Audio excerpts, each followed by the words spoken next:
আমরা উপবেশন করেছি বাংলাদেশের বরিশাল বিভাগ পটুয়াখালী জেলা বাউফল উপজেলা স্থিত কালাইয়া বন্দর শ্রী শ্রী মদন মোহন জিয়র মন্দির প্রাঙ্গণে সপ্তদিবস ব্যাপী ভক্তি রসশাস্ত্র অমল পুরাণ মহাপুরাণ শ্রীমৎ ভাগবতের আলোকে যে অপ্রাকৃত যজ্ঞ অনুষ্ঠান চলছে তারই ধারাবাহিকতায় আজ পঞ্চম রজনী। আজকের এই বৃষ্টি স্নাত রজনীতে বহুদূর দূরান্ত থেকে যারা উপবেশন করেছেন এই যজ্ঞস্থলে, আপনাদের প্রত্যেকের রাতুল ও আতুল ও রাঙ্গা চরণে আমি অভাজন বৈষ্ণব জ্ঞানে ভক্তিপূর্ণ প্রণাম নিবেদন করছি। কৃষ্ণ স্টুডিও চ্যানেলে আপনাকে স্বাগতম। বিষ্ণুপাদায় কৃষ্ণ পৃষ্ঠায় ভূতলে শ্রীমতে ভক্তি সিদ্ধান্ত সরস্বতী ইতি নামিনে আনন্দ লীলাময় বিগ্রহায় হেমাবদিব্যৎসবি সুন্দরায় তস্मै মহা প্রেম রস প্রদায় চৈতন্য চন্দ্রায় নমো নমস্তে নিত্যানন্দ নমস্তুভ্যে প্রেমানন্দ প্রদায়িনে কলৌ কল্মষনাশয় জাহ্নবাপতয়ে নমঃ শ্রী অদ্বৈত নমস্তুভ্যং কলিজন কৃপানিধে গৌর প্রেম প্রদানায় শ্রী সীতাপতয়ে নমঃ আহ্লাদিনী স্বরূপায় গৌরাঙ্গ সুহৃদয়ায় চ ভক্তি শক্তি প্রদানায় গদাধর নমস্তুতে শ্রীবাস পণ্ডিতং নৌমি গৌরাঙ্গ প্রিয় পার্ষদং যস্য কৃপালবেনাপি গৌরাঙ্গে জয়তে রতি মহাপ্রসাদ জননী সর্ব সৌভাগ্য বর্ধিনী আদিবেদি হরা নিত্য তুলসী ত্বং নমস্তুতে নমো নলিন নেত্রায় বেণুবাদ্য বিনোদিনে রাধাধর সুদাপান শালিনে বনমালিনে তপ্ত কাঞ্চন গৌরাঙ্গী রাধে বৃন্দাবনেশ্বরী বৃষভানুসুতে দেবী প্রণমামি হরি প্রিয়ে জয় জয় রাধে জিগ জয় রাধে শ্যাম জয় রাধে শ্রী রাধে বৃন্দাবন ধাম শ্রী রূপী শ্রী সনাতন ভট্ট রঘুনাথ শ্রীজীব গোপাল ভট্ট দাসী রঘুনাথ এই ছয় গোসাইরি করি চরণ বন্দন যাহা হতে বিঘ্ন নাশ অভীষ্ট পূরণ এই ছয় গোসাই যা মই তার দাস, তাসবার পদরেণু, মোর পঞ্চগ্রাস তাদের চরণ সেবী, ভক্ত শনিবাস জনমে জনমে মোর এই অভিলাষ। এই ছয় গোসাই প্রভু মোরে কর দয়া, চরণে শরণ নিলাম, দাও পদ ছায়া। এই ছয় গোসাই যাবে ব্রজে কৈলাবাস, রাধা কৃষ্ণের নিত্য লীলা করিলা প্রকাশ। মনের আনন্দে বল হরি,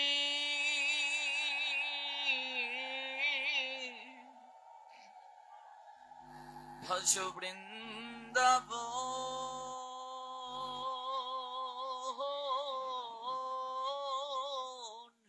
শ্রী গুরু বৈষ্ণব পদে মজাই মন, শ্রী গুরু বৈষ্ণব পদ পদ্ম করিয়াস।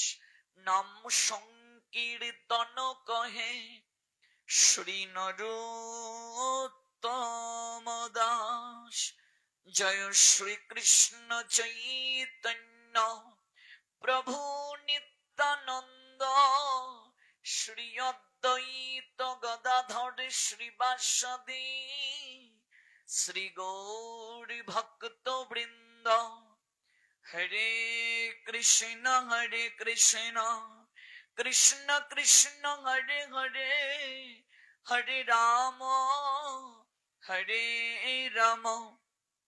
রাম রাম হরে হরে, হরে কৃষ্ণ কৃষ্ণ কৃষ্ণ হরে হরে, হরে রাম রাম রাম হরে হরে, হরে কৃষ্ণ কৃষ্ণ কৃষ্ণ হরে হরে, হরে রাম রাম রাম হরে হরে। নিতাই গো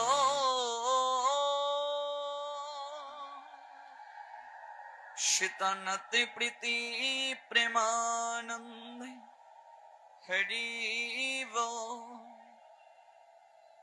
জয় জয় শ্রী রাধে।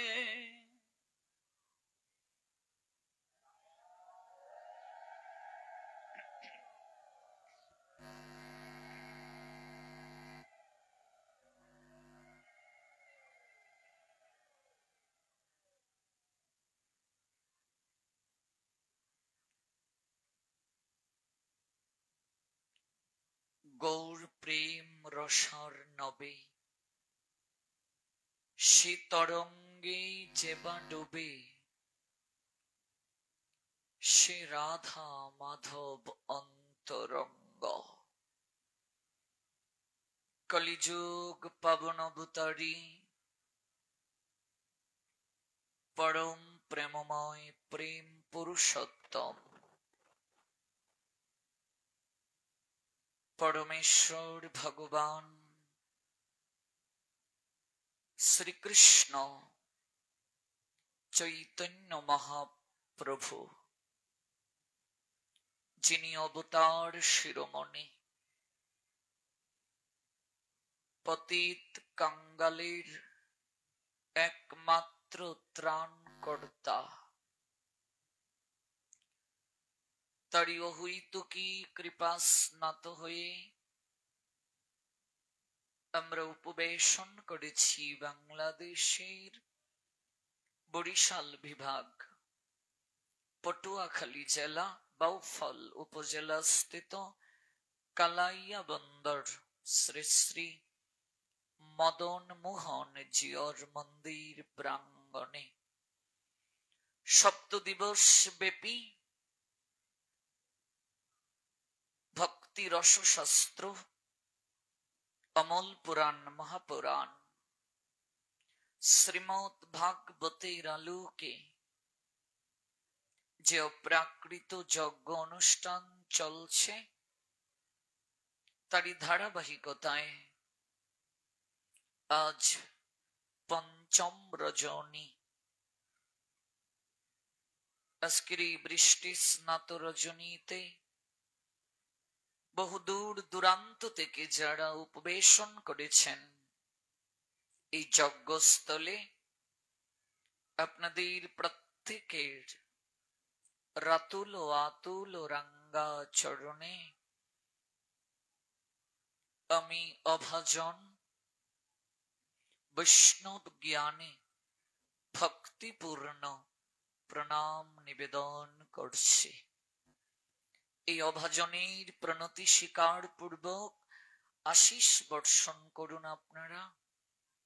সাধু সঙ্গে যেন রতি থাকে।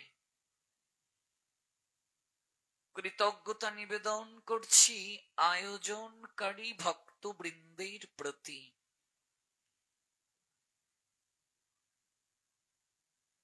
যারা এই যজ্ঞ অনুষ্ঠান আমাদের উপহার প্রদান করেছেন, যাদেরকে মাধ্যম করে প্রেম পুরুষোত্তম গৌরাঙ্গ সুন্দর এই অনুষ্ঠান পরিচালনা করছেন, তাদের জয় হোক, তাদের এই প্রয়াস উত্তরোত্তর শ্রী বৃদ্ধি প্রাপ্ত হোক। ধাপে ধাপে উন্নতির সিঁড়ি বেয়ে জীবনে নতুন নতুন অভিনন্দন জ্ঞাপন করছি। ইন্টারনেটের কল্যাণে যারা আছেন আমাদের সঙ্গে, দেশ এবং দেশের বাহির থেকে, এবং পরবর্তীতে ইউটিউবের মাধ্যমে যারা এই পুরো প্রোগ্রামটিকে দেখবেন, গৌর গোবিন্দের তত্ত্বকথা শ্রবণ করবেন, শ্রীমন মহাপ্রভু আপনাদেরকেও বিশেষ কৃপা, বিশেষ ভক্তি, ব্রহ্মা আদি দেবতার দুর্লভ যে বিশেষ ব্রজপ্রেম, ব্রজ কিশোরীর প্রেম, সেই প্রেম দান করত। অহৈতুকী প্রাণেশ্বরীর প্রেমামৃতে স্নাত করুন, এই প্রার্থনা নিবেদন করত। গতকাল যে স্থলে ভগবানের কথার বিশ্রাম টেনেছিলাম, আজ সেখান থেকেই পুনরায় শ্রবণ করব। তবে আমরা যেটুকু সময় শ্রবণ করব, এই শ্রবণ যেন আমাদের কায় মনোবাক্যে হয়, এই শ্রবণ যেন শ্রদ্ধার সঙ্গে হয়। আপনি অল্প সময়ে শ্রবণ করুন, কিন্তু এই শ্রবণ যেন যথাযথভাবে হয়। গতকাল শ্রবণ করেছিলাম আমরা যে বিশেষ তত্ত্ব, তা হল শ্রীমন মহাপ্রভুকে এই জগতের বুকে যিনি আনয়ন করেছিলেন, যাকে আমরা গৌর আনা ঠাকুর বলে বিশেষ প্রেমাঞ্জলি নিবেদন করি, যার নয়নের জল আর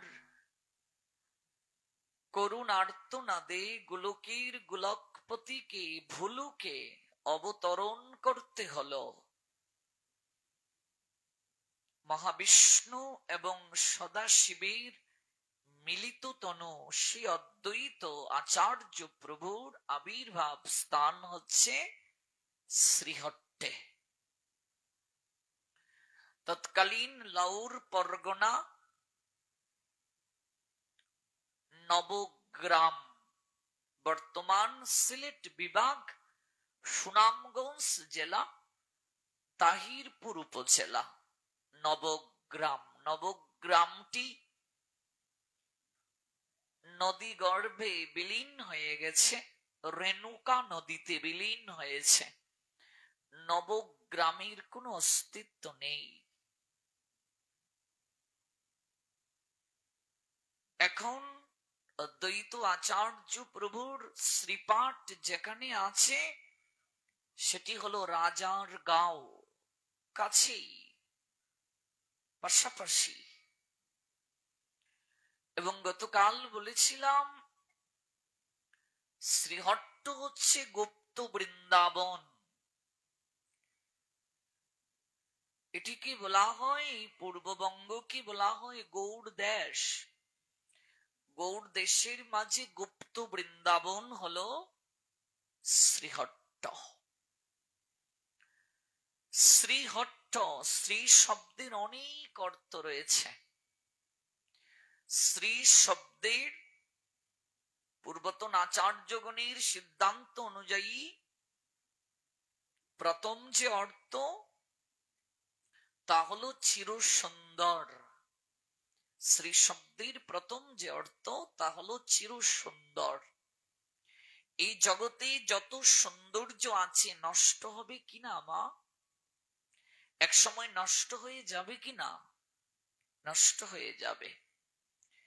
জগতে যত সৌন্দর্য রয়েছে এক সময় নষ্ট হয়ে যাবে, চিরস্থায়ী নয়।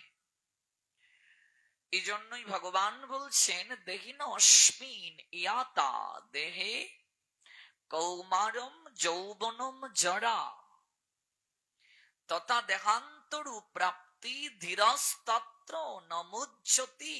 ভগবান বললেন দেহির দেহ যেভাবে কৌমার যৌবন জড়ার মাধ্যমে তার রূপ পরিবর্তন করে চলে মৃত্যুকালে, তেমনি দেহি একটা দেহ ছেড়ে অন্য একটা দেহে দেহান্তরিত হয়। স্থিত প্রজ্ঞ পণ্ডিত যারা, এই পরিবর্তনে কখনো তারা মুহ্যমান হন না। এটা দেহের ধর্ম। দেহের ধর্ম বিনাশ হওয়া। As the embodied soul continuously passes in this body from boyhood to youth, the old age, the soul similarly passes into another body at death.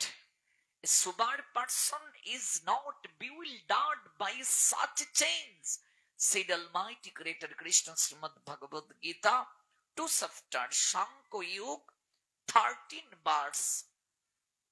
এই যে পরিবর্তন, এটি ইউনিভার্সাল ট্রুথ। যারা স্থিত প্রজ্ঞ পণ্ডিত তারা কখনো এই পরিবর্তনটায় মুহ্যমান হন না।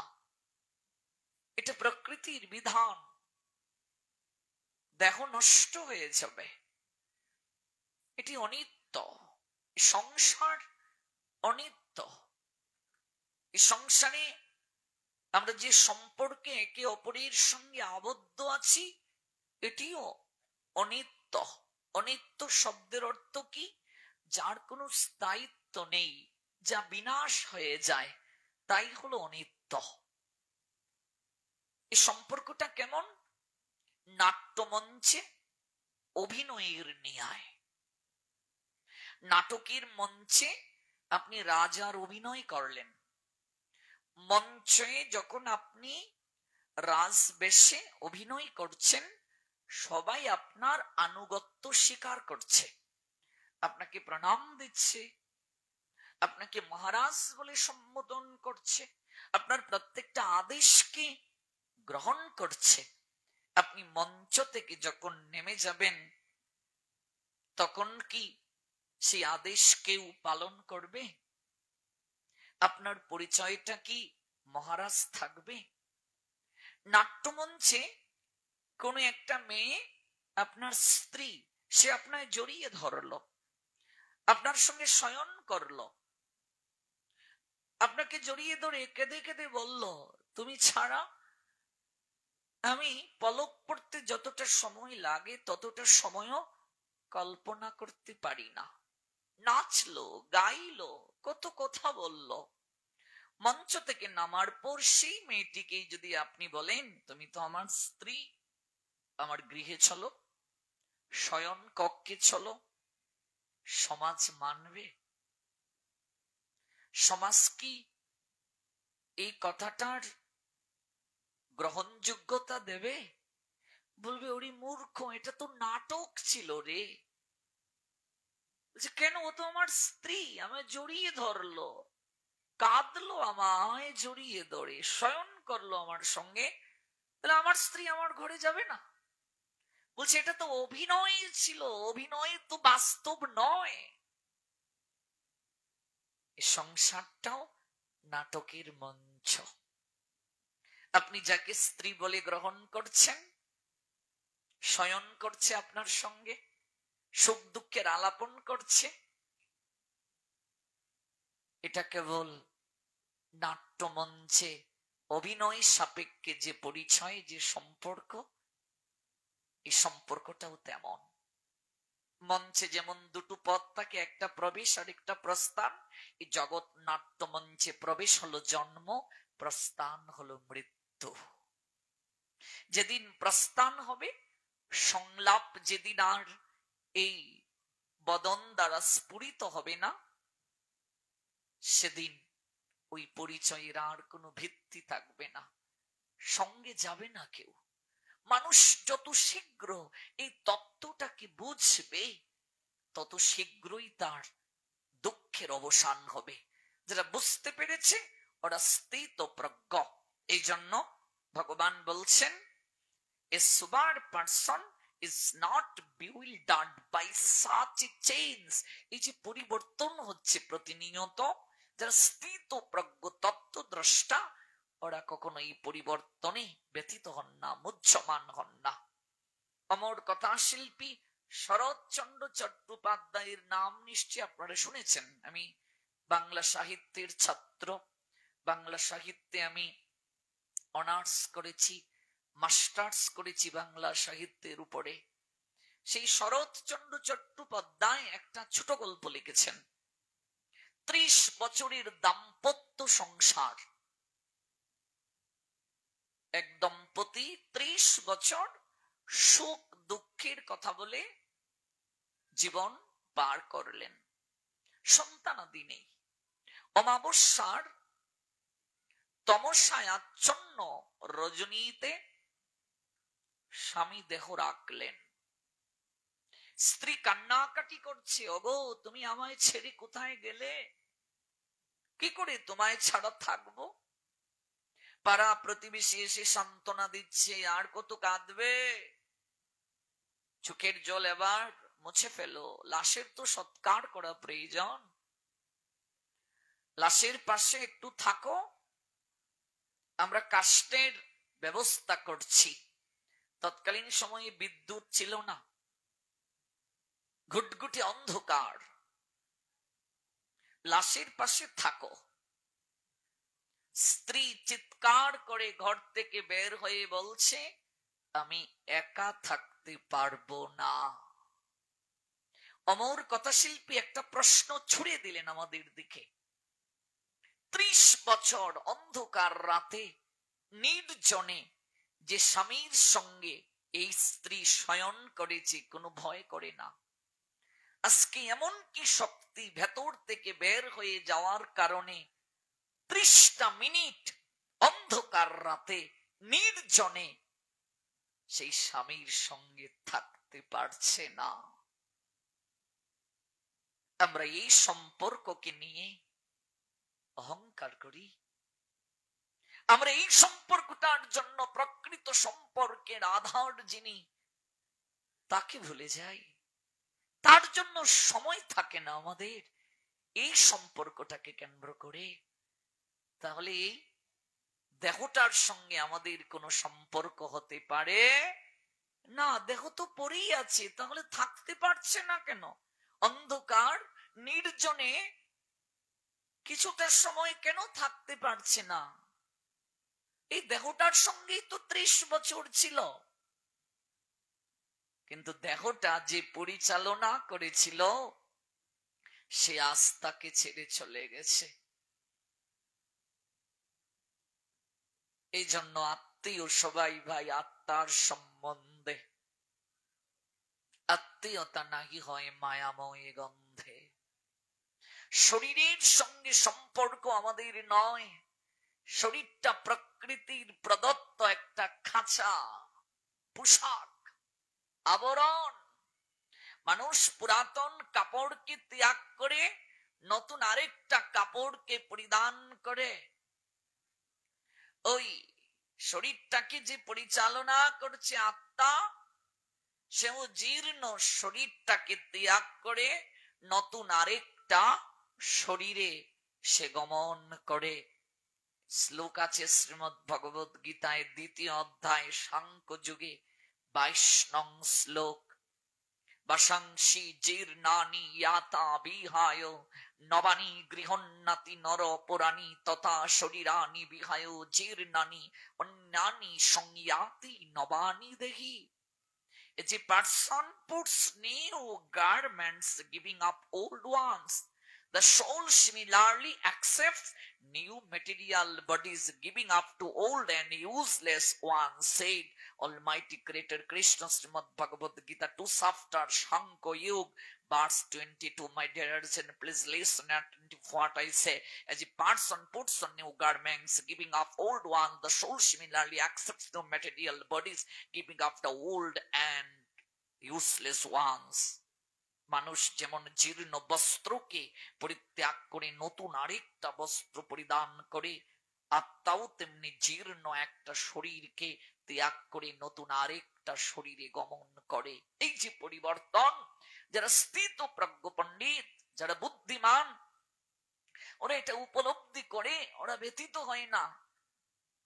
ওরা এই দেহ যেন আর ধারণ করতে না হয়, আসা যাওয়া কি করে বারণ হয় সেদিকে তারা গমন করে, সেদিকে তারা দৃষ্টিপাত করে।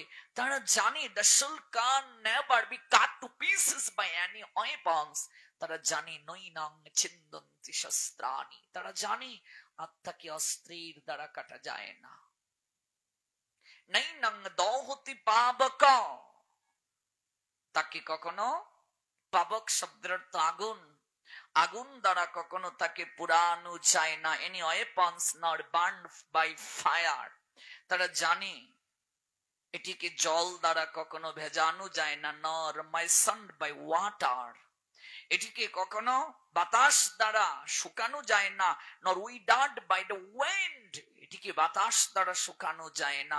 নৈনং ছিন্দন্তি শস্ত্রাণি নৈনং দহতি পাবক ন চৈনম ক্লাদন্তি আপনো সুশৌতি মারুত। For the soul there is neither birth nor death. At any time he has not come into being, does not come into being, and will not come into being. He is unborn, eternal, ever existence, and primeval. He is not slain when the body is slain. তারা জানে আত্মা জন্মরহিত, শাশ্বত, নিত্য এবং পুরাতন হলেও চিরনবীন। শরীর নষ্ট হয়, কেবল আত্মার কখনো বিনষ্টি নাই। এই শরীর আমরা ধারণ করেছি কর্মফল ভোগ করার জন্য। বিস্মৃতি হয়েছে গোবিন্দের সঙ্গে সম্পর্ক, তাই আমাদের এত দুঃখ। কাজেই এটা অতিথিশালা, এখানে আমাকে চিরকাল কখনো রাখা হবে না, আমি থাকতেও পারবো না, প্রকৃতি আমায় নিয়ে যাবে। আমি যে যাব, যেন আর কখনো আমায় পোশাক ধারণ করতে না হয়। মানুষের পোশাক পরিয়ে দিয়েছেন, তাই মানুষ। ছাগলের পোশাক পরিয়ে দিলে কর্মানুযায়ী ছাগল, বিড়ালের পোশাক পরিয়ে দিলে বিড়াল, বৃক্ষের পোশাক পরিয়ে দিলে বৃক্ষ। যেন আসা যাওয়ার চক্রবুহ থেকে যেন নিষ্কৃতি প্রাপ্তি হয়। 9 লক্ষ জলজ প্রাণী, 10 লক্ষ পাখি, 11 লক্ষ কৃমিকীট, 20 লক্ষ গাছপালা, এই যে বারবার আসা যাওয়া, এই যে বিভিন্ন পোশাক পরিধান করা, 30 লক্ষ পশুর পোশাক পরিধান করা, অতঃপর শ্রেষ্ঠ একটা পোশাক মানুষের পোশাক।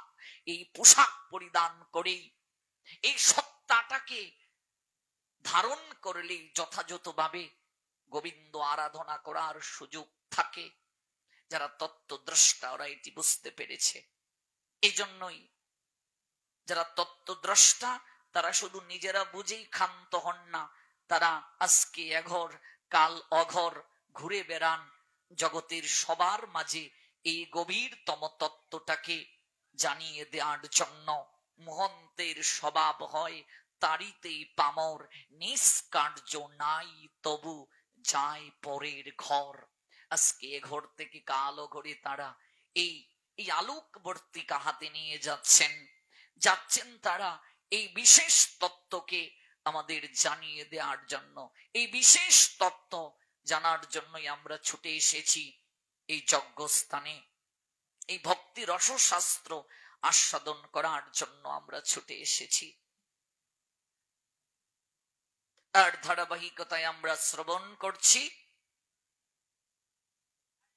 শ্রীহট্টের কথা।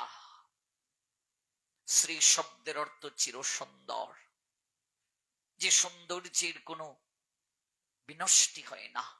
জগতে যত সৌন্দর্য আছে সব সৌন্দর্য বিনষ্ট হয়ে যায়, একমাত্র শ্রী বিনষ্ট হয় না। শ্রী মানে এখানে ভগবান পরমাত্মা, তার কখনো বিনষ্টি নাই।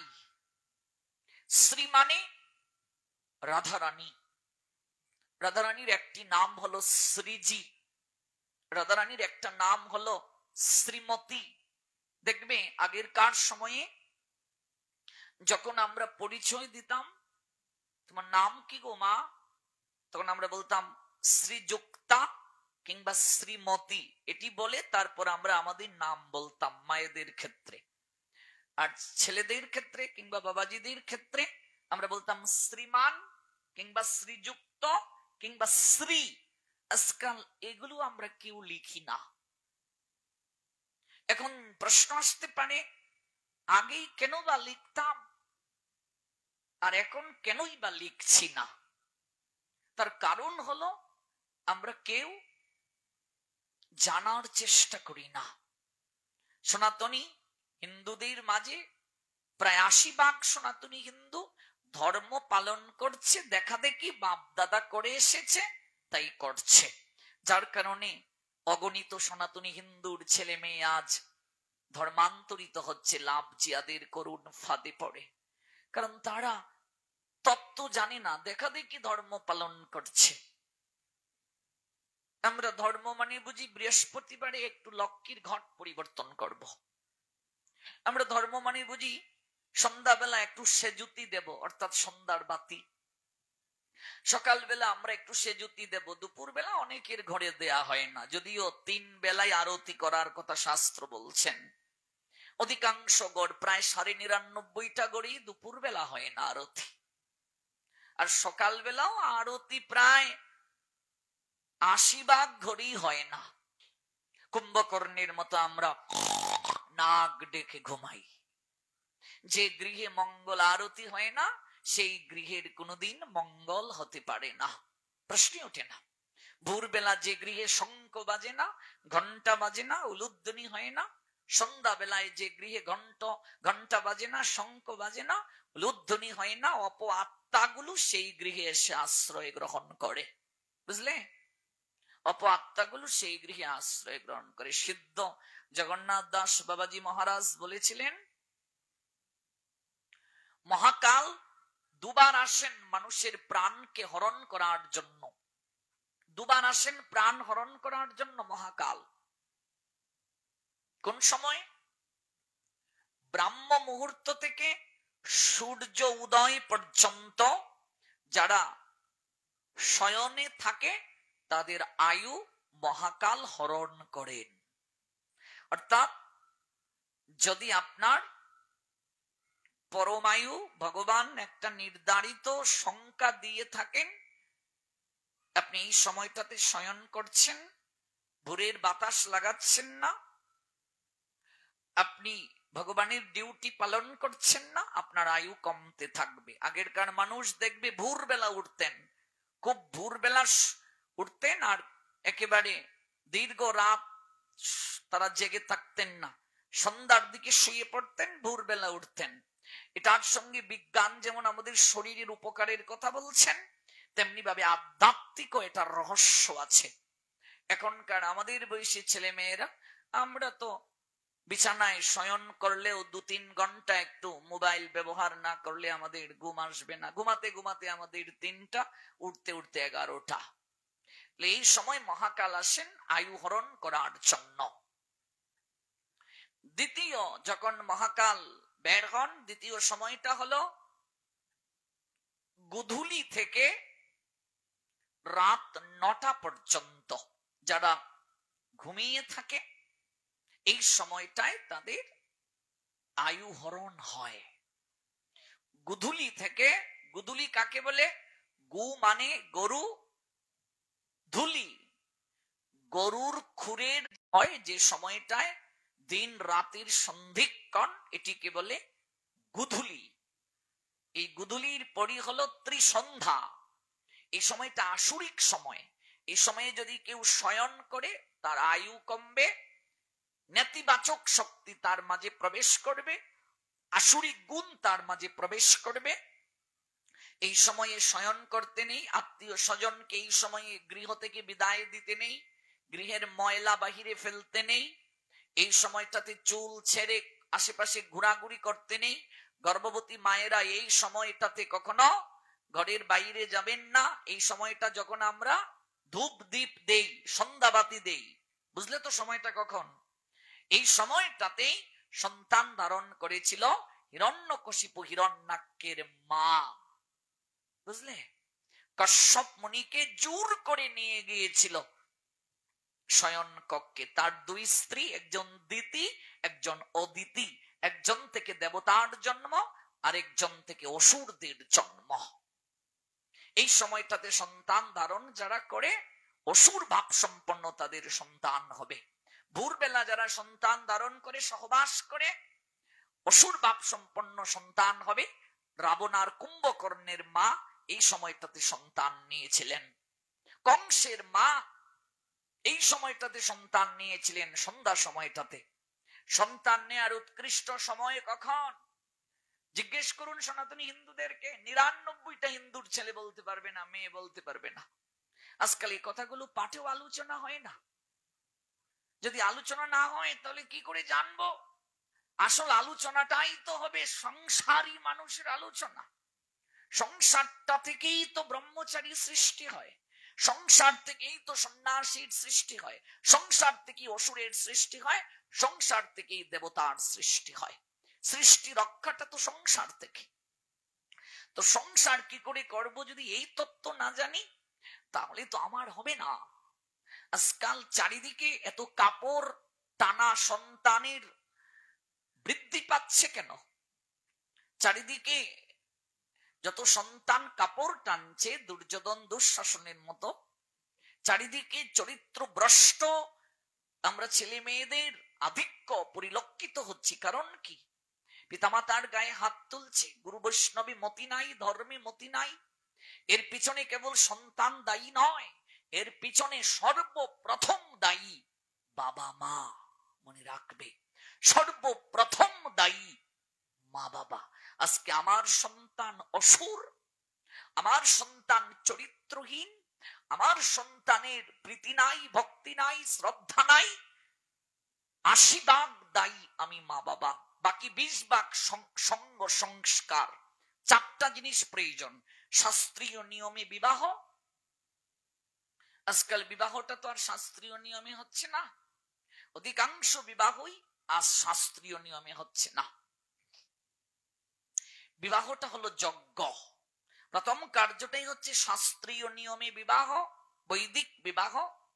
দ্বিতীয় হলো তিথি নক্ষত্র দিন ক্ষণ বিচার করে সন্তান নেয়া, ঋতুকালীন সময় থেকে কোন সময় বাদ দিতে হবে, কোন সময়ে একটা মা ঋতুমতি হওয়ার পর সন্তান নেবে, এগুলো বিচার আছে। তিথি আছে, সময় আছে, নক্ষত্র আছে, পিতার মানসিকতা আছে, মায়ের মনোবৃত্তি আছে। এটা হচ্ছে দ্বিতীয়। তৃতীয় হলো গর্ভকালীন অবস্থায় মায়ের সাধনা। মা যত সাধনা করবে সন্তান পরিপক্ক হবে। চতুর্থ সঙ্গ সংস্কার। পেট থেকে বের হওয়ার পর যার সঙ্গে মিশবে, যে পরিবেশে থাকবে তেমন হবে। এটা হচ্ছে 20 ভাগ। বাকি 80 ভাগই সন্তান ভূমিষ্ঠ হওয়ার আগে প্রস্তুতি। কথা বুঝতে পেরেছেন? 80 ভাগ হলো সন্তান পৃথিবীতে আসার আগে প্রস্তুতি, 20 ভাগ সন্তান আসার পরে। যার কারণে আমরা দেখতে পাই প্রহ্লাদের অসুরের বীর্যে জন্ম হওয়ার পরও আজকে তিনি হরিভক্ত হলেন একমাত্র মায়ের কারণে। মা কয়াদু গর্ভে রেখে নারদের আশ্রমে ভাগবত কথা শ্রবণ করে বীর্যটা অসুরের, কিন্তু সংস্কার করে ফেললেন। ওই সংস্কারের দ্বারা হরিভক্ত হয়ে ভক্ত শ্রেষ্ঠ প্রহ্লাদের জন্ম হয়েছিল। এটাকে বলে গর্ভ সংস্কার। আজকাল গর্ভ সংস্কার সমাজে হয় না, গর্ভ সংস্কার সমাজে হচ্ছে না। সাত ভক্ষণ নামে একটা সামাজিক প্রথা চলছে চারিদিকে, যেটা শাস্ত্রীয় কোন পন্থা নয়, শাস্ত্রীয় আচার নয়। শাস্ত্রীয় আচার 10টা, সংস্কারের মাঝে একটা হলো সীমন্ত উন্নয়ন। এটি হয় না। আর যদিও হয়, আমাদের অঞ্চলে আমরা দেখেছি মেয়ের বাড়ি থেকে পাঠা, ছাগল এগুলো নিয়ে যায়। সীমন্ত উন্নয়ন, পাঠা ছাগলের প্রাণ যাচ্ছে আর বিশাল করে মানুষকে খাওয়াচ্ছে, সীমন্ত উন্নয়ন হচ্ছে। আপনি অবাক হবেন, এই যে চীন তথ্য প্রযুক্তিতে, টেকনোলজিতে এত ওরা উন্নত, জানেন? গর্ভবতী মায়েদেরকেই চীনে টেকনোলজি সম্পর্কে ক্লাস দেয়া হয়। গর্ভবতী মায়েদেরকে টেকনোলজি সম্পর্কে ক্লাস দেয়া হয় চীনে। ওরা পেটের ভেতর থেকে শিখে বের হয়। অভিমন্য মায়ের পেট থেকে চক্রবুহে যাওয়ার রাস্তা জেনেছিলেন না? ভুল বলছি আমি? মা ঘুমিয়ে গিয়েছিলেন, বের হওয়ার রাস্তা জানলেন না। মানুষ যা করার মায়ের পেটেই করতে হয়। পেট থেকে বের হলে একটা কেবল উপায় থাকে, সেটি হলো সঙ্গ সংস্কার। দেখুন 1.5-2 ঘন্টা পাঠে আমি কি বলবো, দেখতে দেখতে তো আজকে 5 দিন চলে যাচ্ছে, আর থাকবে 2 দিন। এই অল্প সময়ে কি এত গুরুত্বপূর্ণ বিষয় বলা যায়? এগুলো আগে দরকার, এগুলো আগে জানা দরকার। একটা ইয়াং ছেলে, আমি বিয়ে করব, আমাকে জানতে হবে না কি করে আমি সন্তান নেব? একটা ইয়াং মেয়ে বিয়ে বসবে, সে মা হবে, তাকে জানতে হবে না কি করে সে সন্তান নেবে? গুরুদেবের কাছ থেকে জানবে। অনেক গুরুদেব নিজেও তো জানেন না, তো শিষ্যকে কি করে শেখাবেন, জানাবেন? আজ তো এই হচ্ছে আমাদের দুর্দশা। কেন বিচিত্র বীর্য চিত্রাঙ্গদ এমন হলো? কখনো মহাভারত থেকে ভেবেছেন? কেন ধৃতরাষ্ট্র পাণ্ডু এমন হলো? কেন দুর্যোধন এমন হলো? মায়ের সাধনা সবচেয়ে বেশি। এজন্য সন্তান মায়ের কাছে সবচেয়ে বেশি ঋণী থাকে। পৃথিবীতে সন্তানকে আনয়নের ক্ষেত্রে বাবার থেকে মায়ের কষ্টটা বেশি, ভূমিকাটা বেশি। পিতা আনন্দিত হইয়া সাগরে দেয় ফেলিয়া, সেই যে চলে গেল ফিরে এলো না। বাবা বাবার কাজ করেই শেষ, আর খবর নেইনি। আমায় ধরিয়া জটরে কত কষ্ট করে 10 মাস 10 দিন গর্ভে দিল ঠাই। গর্ভে ধারণ করেছে, পোষণ করেছে, প্রসব বেদনা সহ্য করে তিল তিল করে দেহটাকে আনয়ন করেছে। মায়ের চেতনাটা সবচেয়ে বেশি পায় সন্তান। শস্য ক্ষেত্র উর্বর হলো। কবি কাজী নজরুল বলছেন, দেখুন দেহ তত্ত্ব কাকে বলে। কাজী নজরুল একজন অহিন্দু কবি, কি দেহ তত্ত্ব বুঝাতে গিয়ে, শস্য ক্ষেত্র উর্বর হলো, পুরুষ চালালো হাল। একটা নারী যখন ঋতুমতী হয়, এই বিষয়টাকে তিনি বুঝালেন। পুরুষ চালালো হালো, নারী সেই মাঠে শস্য রূপিয়া করিল সুশ্যামল। নরবাহে হল, নারী বহে জল, সেই জল মাটি মিশে ফসল হইয়া ফলিয়া উঠিলাম সোনালী ধানের শীষে। ভাবা যায়, কল্পনা করা যায়? প্রত্যেকটা শব্দ কত চমৎকার, এই শব্দগুলোর কতটা ওজন রয়েছে। বাবা বাবার কাজ করেই শেষ। আমায় ধরিয়া জটরে মা ধারণ করেছে, পোষণ করেছে, প্রসব বেদনা সহ্য করেছে। পিতা যে মানসিকতায় বীর্য নিক্ষেপ করবে, ওই সময় যে চিন্তা থাকবে তার, বীর্যের মাঝে সেই গুণাবলী যাবে, মনে রাখবে, চেতনা যাবে। পশুর মতো যদি যৌন সঙ্গ করে, পাশবিক মনোবৃত্তি সন্তান হবে। এই জন্য শাস্ত্র তত্ত্ববেত্তা গুরুদেবের নিকট থেকে জেনে সন্তান নিলে কৃষ্ণ ভক্ত সন্তান পাওয়া যায়। একটা সন্তান ধারণ করা এত সহজ নয়। সাধনা ব্যতীত কখনো মহাপুরুষ মহামানব আসে না রে মা। কই? আরেকটা বিবেকানন্দ পাচ্ছি না কেন? আরেকজন রামকৃষ্ণ পরমহংসদেব, নিগমানন্দ, পরমানন্দ, লোকনাথ ব্রহ্মচারী, শ্রী শ্রী ঠাকুর অনুকূল চন্দ্র, হরিচাঁদ ঠাকুর থেকে শুরু করে, গণেশ পাগল থেকে শুরু করে, এরকম মহাপুরুষ মহামানবগণকে আর পাচ্ছি না কেন? এরকম জমিও নেই, এরকম বীজও নেই। সাধনা ব্যতীত সম্ভব নয়। দেখুন মহাপুরুষদের জীবনী পড়ে তারা সন্তান ধারণ করার ক্ষেত্রে কতটা সাধনা করেছিলেন, কতটা কষ্ট করেছিলেন। আমাদের জন্ম তো শরীরের বিকার দ্বারা, ইন্দ্রিয়ের তর্পণের ফসল। আমরা জগতে কজন আছে কৃষ্ণ সেবার জন্য সন্তান চায় ভগবানের কাছে? কজন আছে গো কৃষ্ণ সেবার জন্য সন্তান চায়? পৃথিবীর এমন কোন প্রশ্ন নাই যে প্রশ্নের সমাধান আপনি শাস্ত্রে পাবেন না। রাজা শান্তনু গঙ্গা চলে যাওয়ার পর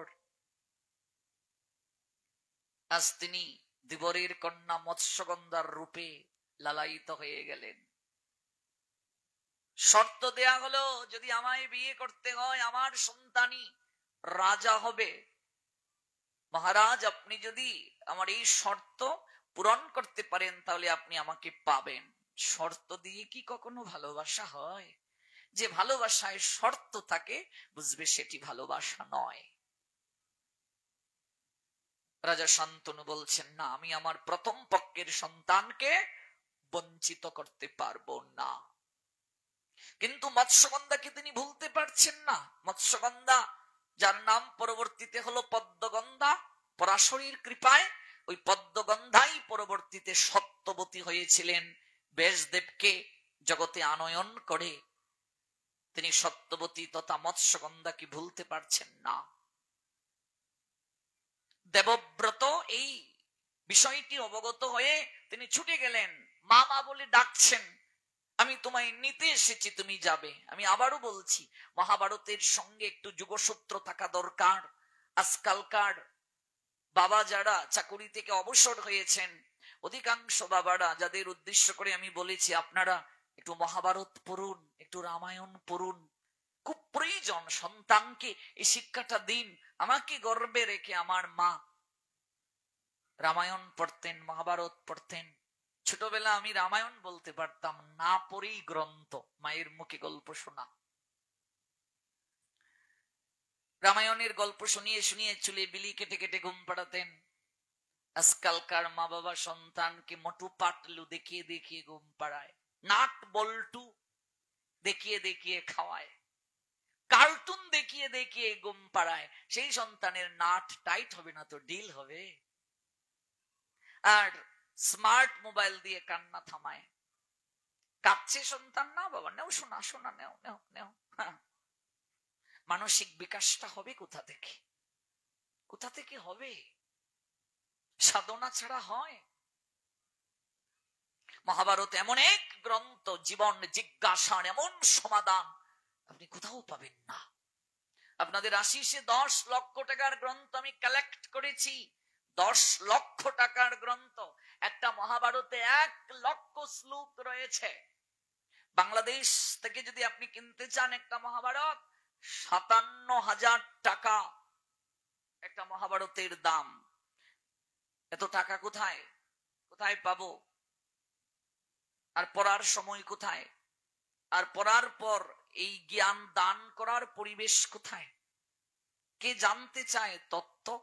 কে বুঝতে চায় জীবনের গভীর সত্য, গভীর তত্ত্ব? কারো তো আগ্রহ নেই। আজকাল সবাই আমরা ছুটছি। খাও দাও ফুর্তি করো, জীবন তো একটাই, এই ভাবনা নিয়ে আমরা কেবল এগিয়ে যাচ্ছি। মহাভারত এমন এক শাস্ত্র গ্রন্থ, এমন এক জীবন জিজ্ঞাসার সমাধান আপনি কল্পনাও করতে পারবেন না। মা তোমায় নিতে এসেছি, পুত্র বিবাহ উপযুক্ত, সে বাবার জন্য পাত্রী দেখতে গিয়েছে, বলছে তোমায় নিতে এসেছি। মৎস্যগন্ধা ওরফে সত্যবতী বললেন, পুত্র আমি তোমার বাবাকে একটা শর্ত দিয়েছি, তুমি জানো তো সেই শর্তটা কি? আমি জেনে এসেছি, আমি আমার বাবার মুখে হাসি ফুটানোর জন্য সকল কিছু করতে পারবো। আমি তোমার মা বলে ডেকেছি, তুমি রথে উঠো, আমি তোমায় নিতে এসেছি। আমি কথা দিলাম আমি জীবনে কোনোদিন রাজা হব না। মৃদু হেসে সত্যবতী বললেন, বাবা তা না হয়ে বুঝে নিলাম তুমি রাজা হবে না, কিন্তু তুমি যদি বিয়ে করো তোমার সন্তান তো এই অধিকার ছাড়বে না। সঙ্গে সঙ্গে কিছু ভেবে না ভেবেই প্রতিজ্ঞা করে বললেন, আমি কথা দিলাম বাবার সুখের জন্য আমি জীবনে বিবাহ করব না, আমি নৈষ্ঠিক ব্রহ্মচারী হয়ে আমি জীবন পরিচালনা করব। একটা সন্তান বাবার জন্য সারা জীবনের সুখ, সারা জীবনের স্বপ্ন, সারা জীবনের সকল কিছু বিসর্জন দিয়ে দিল বাবার জন্য। ভাবুন, অনুভব করুন। শান্তনু যখন এই কথাটা জানলেন, নিজে দাঁড়িয়ে থেকে বিয়ে দিলেন, বিয়ের পর যখন কথাটা জানলেন, তখন সর্বসময় তিনি একটা পীড়া নিয়ে দিনকে কাটাচ্ছেন, ঘুম হয় না তার। ছি ছি ছি, আমি এমন পিতা, ছি, আমার পুত্র বিবাহের উপযুক্ত, আর আমি এই সময়ে একটা মেয়েকে ভালোবেসে ফেললাম, আর আমার সুখের জন্য আমার পুত্র প্রতিজ্ঞা করলো জীবনে বিয়ে করবে না। আমি ছি, আমি এমন পিতা। মানুষ সন্তানের জন্য নিজের জীবন বিসর্জন দেয়, আর আমি পুত্রের কাছে কি করে মুখ দেখাবো? বর দিলেন ইচ্ছা মৃত্যুর বর, পুত্র তুমি যে ইতিহাস সৃজন করলে জগতে, আমি আমার সারা জীবনের সাধনা তোমাকে দিয়ে বললাম, তুমি চাইলে মরবে, নইলে তুমি কখনো মৃত্যুবরণ করবে না, যমদূত তোমায় নিতে পারবে না। ইচ্ছা মৃত্যুর বর দিলেন, কিন্তু একটুও শান্তি পাচ্ছেন না। সত্যবতীকে বিয়ে করলেন বটে, ভালোবাসলেন বটে, কিন্তু কখনো হৃদয় থেকে তিনি তাকে গ্রহণ করতে পারছেন না। শাস্ত্র বলল, সন্তান নেয়ার সময় স্বামী স্ত্রী যদি একীভূত না থাকে মনোগত দিক থেকে, স্ত্রী যদি বলে আমি সন্তান নেব না, স্বামী যদি জোর করে নেয়, কিংবা স্বামীর ইচ্ছে নেই স্ত্রী জোর করে নিচ্ছে, অনুরাগ থেকে প্রীতি থেকে যদি সন্তান জন্ম না হয়, সেই সন্তান অপূর্ণ হবে।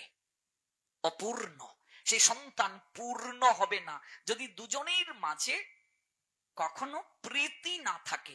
প্রীতি থেকে যদি সন্তান না নেয়, শান্তনু দুটো সন্তানই নিলেন, একটাও পূর্ণ হলো না, দুটোই অপূর্ণ হলো, কারণ তিনি মনোগত দিক থেকে সত্যবতীকে গ্রহণ করতে পারছিলেন না। ভিতরে ভিতরে একটা যন্ত্রণা তার কাজ করত। তার এই ঘটনাটায় তিনি খুব লজ্জা অনুভব করতেন। দুটা সন্তানই অপূর্ণ হলো, একটা চিত্রাঙ্গদ, একটা বিচিত্র বীর্য। একটা সন্তান ধারণে অক্ষম জন্ম হলো, আরেকটা সন্তান জন্ম হলো শরীরগত দিক থেকে দুর্বল, রাজা হওয়ার যোগ্য না। চিত্রাঙ্গদ বাল্যকালেই মারা গেল, বিচিত্র বীর্য সেও শরীরগত দিক থেকে দুর্বল। কাশীর দুই কন্যার সঙ্গে বিবাহ দেয়া হলো, অম্বিকা অম্বালিকা, সেও মরে গেল। এগুলো সংসারী মানুষকে বিয়ের আগে সর্বপ্রথম জানতে হবে। বিবাহের আগে ক্লাস দরকার। গুরু নিকটে আগেরকার সময়ে বিবাহের আগে গুরুদেব এগুলো শিখিয়ে দিতেন, জানিয়ে দিতেন। আজকাল উপযুক্ত গুরুরও অভাব, আর আমরাও এগুলো জানতে চাই না। আমরা তো বিয়ে করেই সাজেক হানিমুনে, বিয়ে করেই কাকসেস বাজার, অথচ বিয়ে করে সর্বপ্রথম আগে স্ত্রীকে নিয়ে গুরু পাঠে ধামে তীর্থে যেতে হয়, তারপর সন্তান নিতে হয়। আমরা আগে সাজেক, বিয়ের আগেও ফুলটুসির মা, মানে বিয়ে হয়েছে না, মেয়ের নাম তারা মনে মনে রেখে ফেলছে ফুলটুসি, ডাকতেছে ফুলটুসির মা, টুনির মা। কোথায় যাবে? আজকে আমরা এমন একটা জায়গা, এমন একটা অবস্থায় নিজেদেরকে নিয়ে যাচ্ছি। এগুলো আমি ইয়াং পোলাপানদেরকে বলতেছি, আমার বয়সী যারা বন্ধুর ন্যায় তাদেরকে বলছি, এগুলো একটু জানো।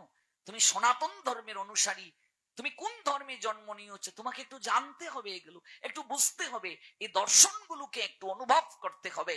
এবার অম্বিকা অম্বালিকা বৈধব্য ব্রত পালন করলেন।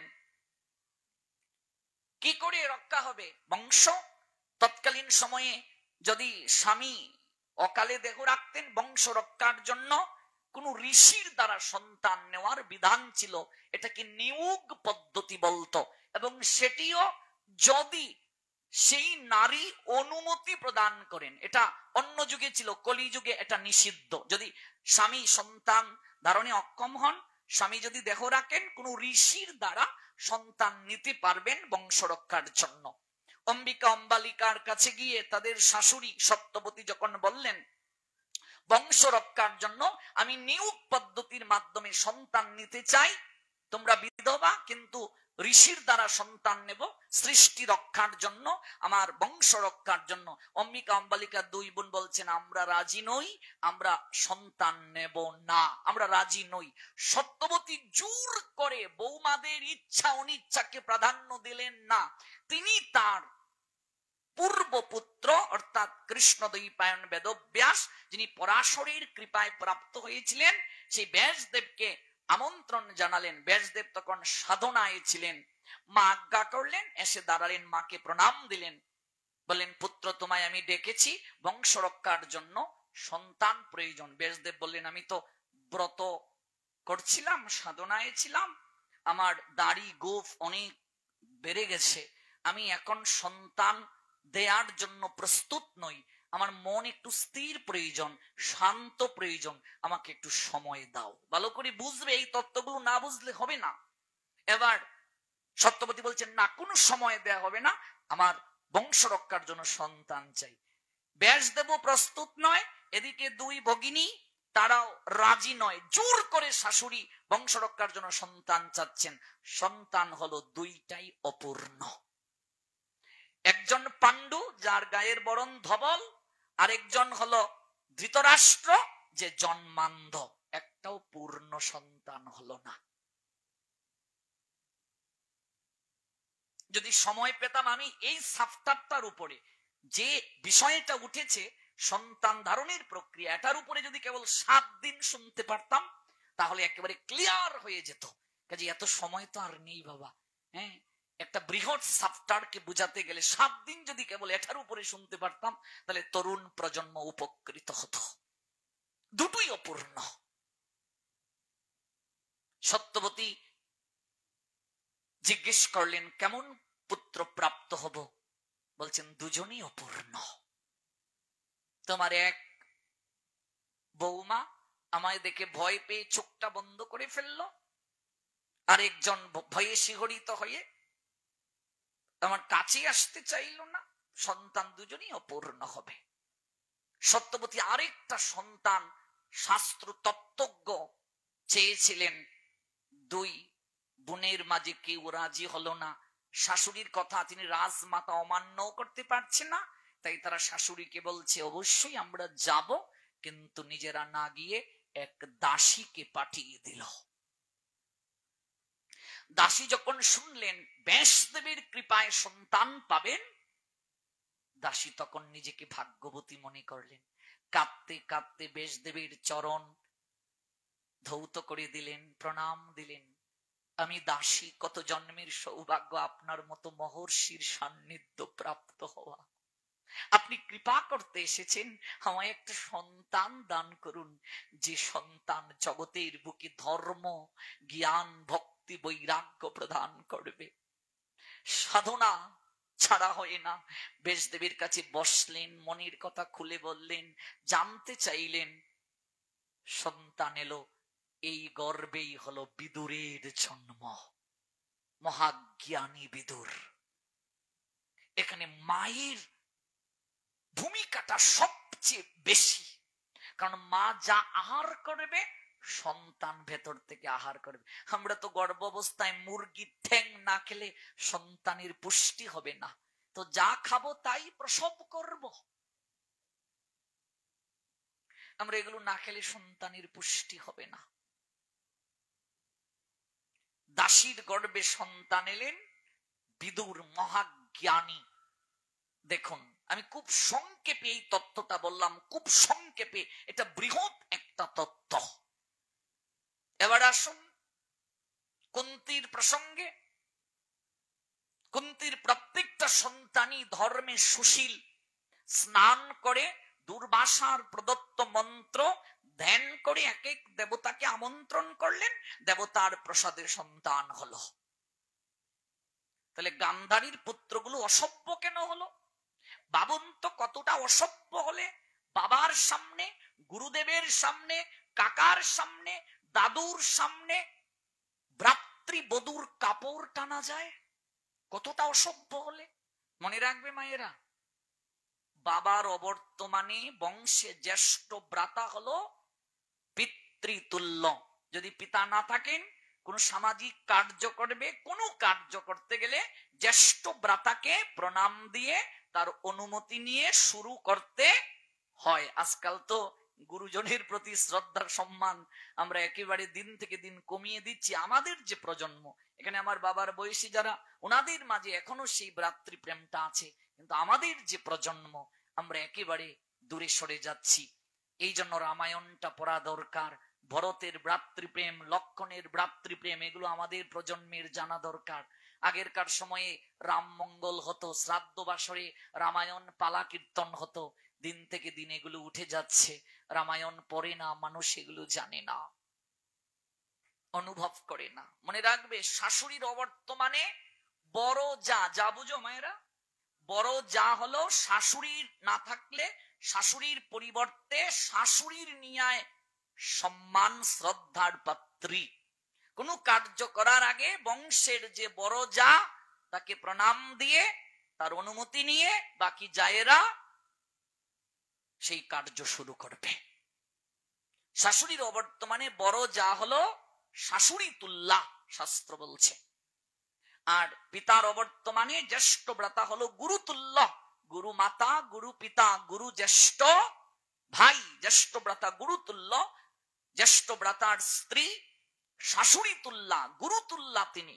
এবার জ্যেষ্ঠ ভ্রাতার স্ত্রীকেও সেরকম হতে হবে, আর বাকিদেরকেও বড় যাকে মাতৃ সমতুল্য রূপে জ্ঞান করতে হবে, সম্মান করতে হবে, শ্রদ্ধা করতে হবে, প্রণাম দিতে হবে। কোন কার্যের পূর্বে তার অনুমতি প্রয়োজন, তাকে প্রণাম দিয়ে শুরু করতে হবে।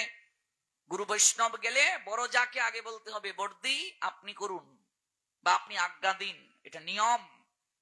এটাই সামাজিক কোন কার্য করতে গেলে বড় যা কিংবা বড় ভ্রাতা, গুরুজনের অবর্তমানে তারাই গুরুতুল্য, গুরুতুল্লা, তাদের অনুমতি ক্রমে শুরু করতে হবে। ভাবুন, জ্যেষ্ঠ ভ্রাতৃবধূর কাপড় টানতে পারে কতটা চরিত্রহীন হলে। এই দায় কি কেবল দুর্যোধনের একার? ব্যাসদেব ধমক দিয়ে বলেছিলেন ধৃতরাষ্ট্রকে, এই দায় শুধু দুর্যোধনের নয়, ধৃতরাষ্ট্র, গান্ধারী, এই দায় তোমাদের পিতামাতার। তোমরা কোনোদিন তাকে শাসন করো নাই। মনে রাখবে, সন্তানের প্রতি স্নেহ যেমন দরকার, এটাও দরকার আছে। ধৃতরাষ্ট্র 5 প্রকার অন্ধ: স্নেহান্ধ, জন্মান্ধ, কামান্ধ, মোহান্ধ, বিষয়ে অন্ধ। দুর্যোধন যা খুশি তাই করেছে, কোনোদিন শাসন করে নাই।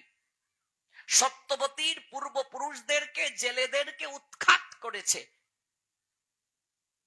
সত্যবতী ধৃতরাষ্ট্রকে গিয়ে বলেছে, ধৃতরাষ্ট্র আমার পূর্বপুরুষদেরকে উৎখাত করছে দুর্যোধন, তুমি কিছু বলো। কিচ্ছু বলেনি। গায়ে হাত তুলেছে, কিচ্ছু বলেনি। ভীমকে বিষ খাইয়ে জলে ফেলে দিয়েছে, কিচ্ছু বলেনি। অস্ত্র হাতে নিয়ে মারতে গিয়েছে, কিচ্ছু বলেনি ধৃতরাষ্ট্র। সন্তান যা ইচ্ছে তাই করুক, কিচ্ছু বলেনি, শাসন করেনি। গুরু গৃহে যাবে, ধৃতরাষ্ট্র বলছে আমার সন্তান মাটিতে ঘুমাবে গিয়ে, আমার সন্তানের পড়াশোনার দরকার নাই, আমার কুলে থাকুক। সেই সন্তান অসভ্য হবে না তো কি হবে? মহাভারতের প্রত্যেকটা লীলা জীবন জিজ্ঞাসা, জীবনকে ঘটন করা, সংসারকে ঘটন করার জন্য। তারপর মহামহিম বিশ্ব ধমক দিলেন, দ্রোণাচার্যের কাছে গিয়েছে, বিদ্যা শিক্ষার জন্য, আনুগত্য ছিল না। কারণ গুরুজনকে কি করে আনুগত্য করতে হয় ধৃতরাষ্ট্র সেটা শেখায়নি। শুরু থেকে উচ্চ আকাঙ্ক্ষা শিখিয়েছে কি করে রাজা হবে, রাজ সিংহাসন আদায় করবে। আর শকুনির সঙ্গ করতে দিয়েছে। শকুনি তাদেরকে একটু একটু করে কানের মাঝে বিষ ঢেলে দিয়েছে। কোনোদিন শাসন করিনি গান্ধারী, কোনোদিন ধৃতরাষ্ট্র শাসন করিনি। এটা না হয় জানলাম জন্মের পরে, কিন্তু জন্মের আগের ঘটনাটা কি? গান্ধারী বিবাহ করলেন ধৃতরাষ্ট্রকে। জানতেন না প্রথমে তিনি যে অন্ধ। মহামহিম বিশ্ব গিয়েছিলেন প্রস্তাব নিয়ে, তারা ভেবেছিলেন হয়তো পাণ্ডুর সঙ্গে বিয়ে হবে। কিন্তু দুটো প্রস্তাব দিয়েছিলেন, হয় আনুগত্য রাজত্ব আমরা দখল করব, নতুবা সম্বন্ধ স্থাপন করবে। সুবল মহারাজ সম্বন্ধ স্থাপনটাকে অগ্রাধিকার দিলেন। গান্ধারী অন্ধকারকে ভয় পেতেন, সারা জীবন তার অন্ধকারময় রইল, চোখটা বেঁধে রাখলেন সারা জীবন। ধৃতরাষ্ট্র এটাতে সমর্থন করেননি। ধৃতরাষ্ট্র চেয়েছিলেন গান্ধারীর চোখে তিনি দেখবেন, কিন্তু গান্ধারী ভেবেছিলেন যার স্বামী অন্ধ তাকে বুঝতে গেলে নিজেকেই অন্ধ হওয়া দরকার। এখানেই ধৃতরাষ্ট্রের আপত্তি ছিল। এই জন্য ধৃতরাষ্ট্র কখনো গান্ধারীকে স্ত্রীর অধিকার দেয় নাই। গান্ধারীকে রেখে এক দাসীর মাধ্যমে সন্তান নিয়েছে ধৃতরাষ্ট্র। কতটা কষ্ট আসবে গান্ধারীর মনে। প্রথম সন্তানটার নাম হলো যুযুৎসু। জানেন কিনা আপনারা এই তত্ত্ব? এটা গান্ধারীর গর্ভে নয়, দাসীর গর্ভে যুযুৎসু। যুযুৎসুর জন্ম হলো। ধৃতরাষ্ট্র ভগিনীর এই কষ্টটা বুঝে ধৃতরাষ্ট্রের কাছে শকুনি গিয়ে, ধৃতরাষ্ট্র যখন এই কষ্ট দিচ্ছে শকুনির ভগিনীকে অর্থাৎ গান্ধারীকে, এই কষ্টটা অনুভব করে ধৃতরাষ্ট্রের কাছে গিয়ে শকুনি বলছে, আপনি যে আমার ভগিনীকে অধিকার দিচ্ছেন না স্ত্রীর, আপনি তো রাজা হতে চেয়েছিলেন, রাজা হতে আপনি পারেননি, কিন্তু আপনার সন্তানও কি হবে না? আমার ভগিনী আপনাকে 200 হাত দিতে পারে। মহাদেবের বরদান প্রাপ্ত সে, ব্যাসদেবের বরদান প্রাপ্ত সে। আপনি তাকে অধিকার প্রদান করুন। আপনি কি 200 হাত দিয়ে 100 পুত্র দিয়ে এই রাজত্বটাকে দখল করতে পারবেন না? আপনার সুপ্ত ইচ্ছাকে আপনি পূরণ করতে পারবেন না? দেখুন, সন্তান ধারণ ভালোবাসা থেকে নয়, রাজ্য লাভের আকাঙ্ক্ষায়। ভালো করে বুঝবেন মূল কথাটা। সন্তান ধারণের উদ্দেশ্য কিন্তু স্বামী স্ত্রীর প্রীতি থেকে নয়। সন্তান লাভের উদ্দেশ্যটা জেগেছে রাজত্বটা কি করে দখল করা যায়, রাজ সিংহাসনটা কি করে দখল করা যায়, হাতে আনা যায়। পিতা যে মানসিকতায় বীর্য নিক্ষেপ করবে স্ত্রীর ঝুনিতে, সেই মানসিকতা সন্তানের মাঝে প্রভাবিত হবে। গর্ভধারণ হলো গান্ধারীর। বারবার গর্ভ অবস্থায় টর্চার করেছে মেন্টালি ধৃতরাষ্ট্র। সন্তান হচ্ছে না কেন? 10 মাস 10 দিন পার হয়ে গেল, সন্তান হচ্ছে না। যদি বড় ছেলেটাই তো রাজা হয়, যদি সন্তানই বড় না থাকে তাহলে তো রাজা হতে পারবে না। প্রতিমধ্যে জানতে পারলো যে বনে কুন্তী মন্ত্র প্রসাদের মাধ্যমে যুধিষ্ঠিরকে প্রাপ্ত হয়েছেন। তখন ধৃতরাষ্ট্র বলছে, আমার আর সন্তানের দরকার নাই, যে সন্তান রাজাই হতে পারবে না, যে সন্তান নিয়ে আমি কি করব? যুধিষ্ঠিরই তো রাজা হবে। গর্ভপাত করে দাও, নষ্ট করে দাও গর্ভকে। গান্ধারীকে মানসিকভাবে নির্যাতন করছে। ডাক্তারের কাছে এখন গেলে ডাক্তাররা বলে স্ত্রীকে উদ্বেগ দেবে না, সন্তান যদি উদ্বেগ দেন তাহলে তার সমস্যা হবে। এগুলো হাজার হাজার বছর আগে আমাদের ঋষিগণ বলে দিয়েছেন, অত্রি সংহিতা বলে দিয়েছে, উপনিষদ গুলো বলে দিয়েছে, কাম শাস্ত্র বলে দিয়েছে, এগুলো আমাদের বলে দিয়েছে। বাধ্য হয়ে গান্ধারী মনের দুঃখে শিব মন্দিরে গিয়ে একটা পাথর হাতে নিয়ে গর্ভের মাঝে আঘাত করতে শুরু করলো গান্ধারী, যে রাজা যদি হতে না পারে সন্তান দরকার নাই, এইভাবে কি করে আমার স্বামী বলতে পারলো সন্তান দরকার নেই? সন্তান যেহেতু প্রসবেই হচ্ছে না, প্রয়োজন নাই। এক এক করে গর্ভের মাঝে পাথর দ্বারা আঘাত করতে শুরু করেছে গান্ধারী। গর্ভটা পাত হয়ে গেল, একটা মাংস পিণ্ড প্রসব হলো। গতকাল বলেছিলাম, মনে আছে কিনা আপনাদের, যে গান্ধারী বাঙালি মেয়ে, বর্তমান আফগানিস্তান হচ্ছে গান্ধার রাজ্য। বাঙালি মেয়ে 14 বছর থেকে সন্তান নিলেও কখনো তার 100টা সন্তান হওয়া সম্ভব নয়। তাহলে এই সন্তানটা কিভাবে হলো? এটা হচ্ছে টেস্ট টিউব পদ্ধতির মাধ্যমে সন্তান হয়েছে। বর্তমানে যে টেস্ট টিউব পদ্ধতিতে সন্তান হয়, গান্ধারী মাংসপিণ্ডটা প্রসব করলেন, মাংসপিণ্ডের মাঝে বীজ রয়েছে, কৃষ্ণদ্বৈপায়ন বেদব্যাস এই বীজগুলোকে প্রক্রিয়াজাতকরণ করলেন। এগুলোর মাধ্যমে টেস্ট টিউব সিস্টেম পদ্ধতি, যেটা বর্তমানে চিকিৎসা শাস্ত্রে, এটাই 5000 বছর আগে এই পদ্ধতিতে গান্ধারীর সন্তান হলো। এই ডাক্তাররা এই সিস্টেমটা এই মহাভারত থেকে নিয়েছেন, টেস্ট টিউব সিস্টেম। ওই 100টা পুত্র হলো আর একটা মেয়ে দুঃশলা। গর্ভের ভিতরে যে এত যন্ত্রণা খেয়ে বের হলো, সেই সন্তানটা মানুষ হবে কি করে? গর্ভের ভেতরে যে সন্তানটা শুধু রাজা হবে, রাজা হবে, সিংহাসন চাই, সিংহাসন চাই, বারবার যে বাবার মুখে শুনেছে, মায়ের কর্ণ দিয়ে ঢুকেছে, সেই সন্তানের মনে রাজ সিংহাসনের বাসনা থাকবে না তো কি থাকবে? মনে রাখবে, সন্তান যখন সম্ভবা হয়ে যায়, একটা মা যখন তার মাঝে মাতৃত্বের লক্ষণ প্রকাশ পায়, সন্তান প্রসব হওয়ার আগ পর্যন্ত সেই স্বামী স্ত্রীর সম্পর্ক থাকবে নিষ্কাম, ভ্রাতা ভগিনীর ন্যায় সম্পর্ক থাকবে, কামনাহীন সম্পর্ক, নতুবা দুশ্চরিত্র সন্তানের জন্ম হবে। যখন 6 মাস অতিক্রম হয়ে যাবে গর্ভাবস্থায়, লাইট জ্বালিয়ে ঘুমাবে, অন্ধকারে সে ঘুমাবে না। 7ম মাসেতে জীব নানা ক্লেশে রয়, তাহাতে কি পরমাত্মা গুরু দয়াময় চৈতন্য করিতে জীবকে সাক্ষাৎ দিল, মহামন্ত্র দিয়া জীবকে চেতন করিল, চৈতন্য পাইয়া জীব চক্ষু মেলে চায়, পরমাত্মা গুরুদেব বৃষে দেখিবারে পায়। এই সময়ে ভগবানের সঙ্গে তার সাক্ষাৎকার হয়। এবং এই সময় মা যদি সাত্বিক আহার গ্রহণ করেন, শাস্ত্র গ্রন্থ অধ্যয়ন করেন, হরিনাম জপ করেন, কুদৃশ্য না দেখেন, কুবাক্য না বলেন, কুচিন্তা না করেন, সন্তানের মাঝে সদ্গুণ প্রকাশ পাবে, সন্তানের মাঝে মেধা প্রজ্ঞা প্রকাশ পাবে। গ্রহণের সময় দেখেছেন গর্ভ অবস্থায় মায়েদের সন্তানের মাঝে যে প্রভাব পড়ে না, এগুলো বানানো কথা গো, এগুলো বিজ্ঞান সমর্থন করেছে যে গর্ভ অবস্থায় মা যে কার্য করবে সন্তানের মাঝে প্রভাব পড়বে। এই জন্য আমরা দেখতে পাই, প্রহ্লাদ মায়ের পেট থেকে ভাগবত শিখে বের হলেন, সুখদেব মায়ের পেট থেকে ভাগবত আয়ত্ত করে বের হলেন। সাধনাটা মায়ের বেশি, সে যে আহার করবে সন্তানের চেতনাটা সেরকম হবে, যা চিন্তা করবে সন্তানের মাঝে তা প্রভাব পড়বে। সন্তান ধারণের উৎকৃষ্ট সময় রাত 9টা থেকে 12টার ভেতরে সন্তান ধারণের উৎকৃষ্ট সময়। 12টার পর 3টা পর্যন্ত আসুরিক সময় শুরু হয়। আসুরিক সময়কে দুটো ভাগে ভাগ করা যায়, আসুরিক, অতি আসুরিক। অতি আসুরিক সময় হলো 2টা থেকে রাত 3টা। এই সময়ে সন্তান ধারণ করলে অসুর ভাব সম্পন্ন সন্তান হবে, আসরিক ভাব সন্তানের মাঝে থাকবে। আরো অনেক বিচার আছে যেগুলো বলতে পারলাম সংক্ষেপে।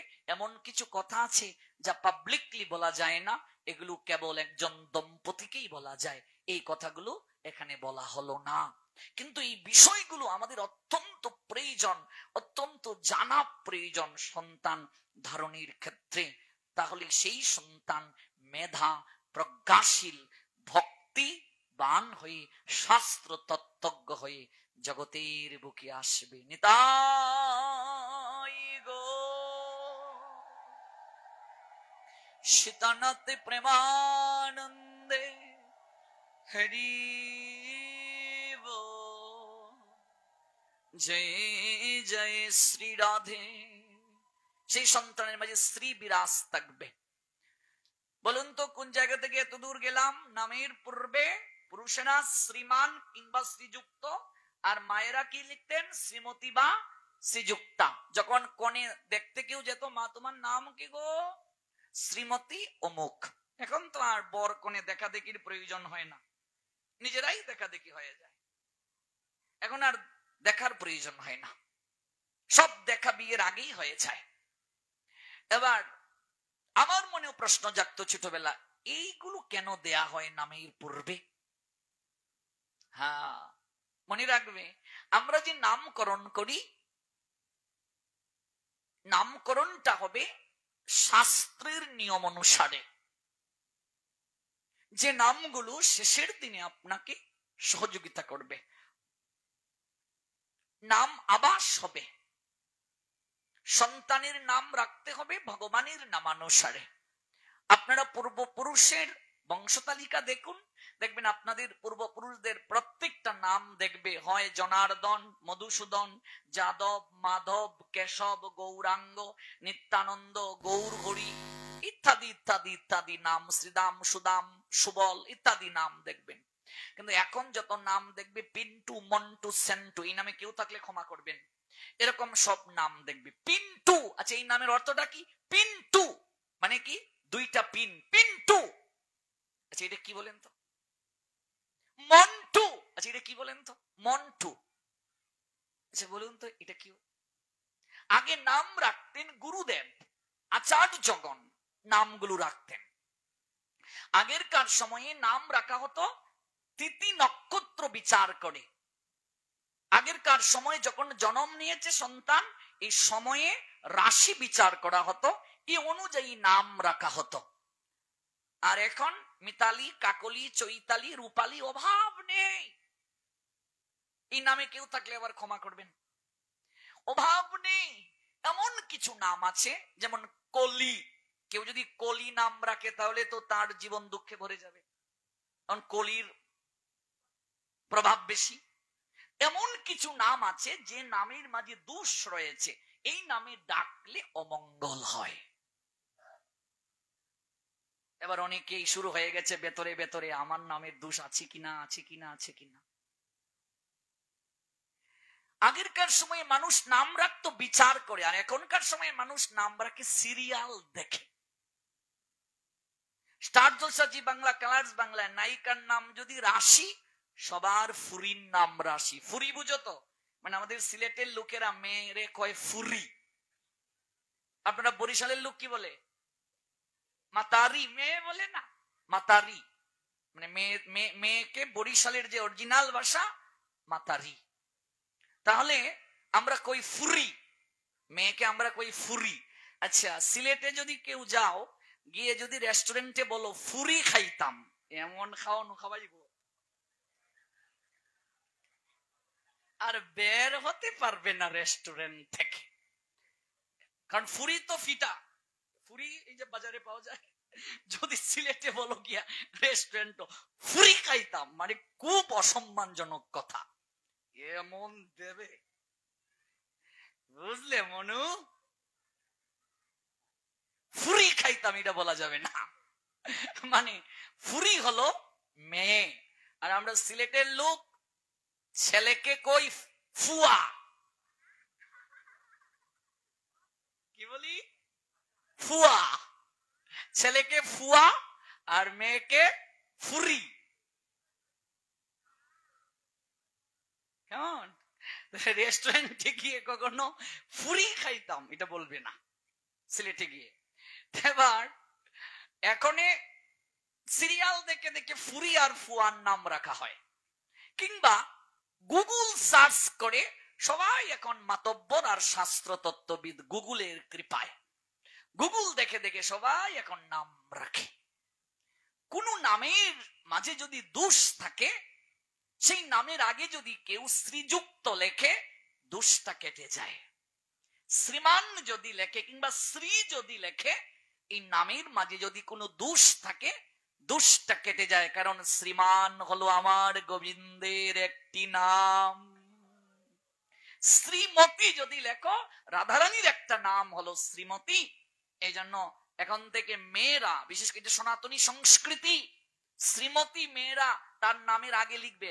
দুর্ভাগ্য, আমরা তো বাংলায় জন্ম নিয়েছি, বাংলাদেশে আজকাল সনাতনী হিন্দুদের নামের আগে দেখবে শ্রীযুক্ত, হ্যাঁ শ্রীমান, শ্রীমতী, এগুলো আর রাখা হচ্ছে না, এগুলো রাখে না।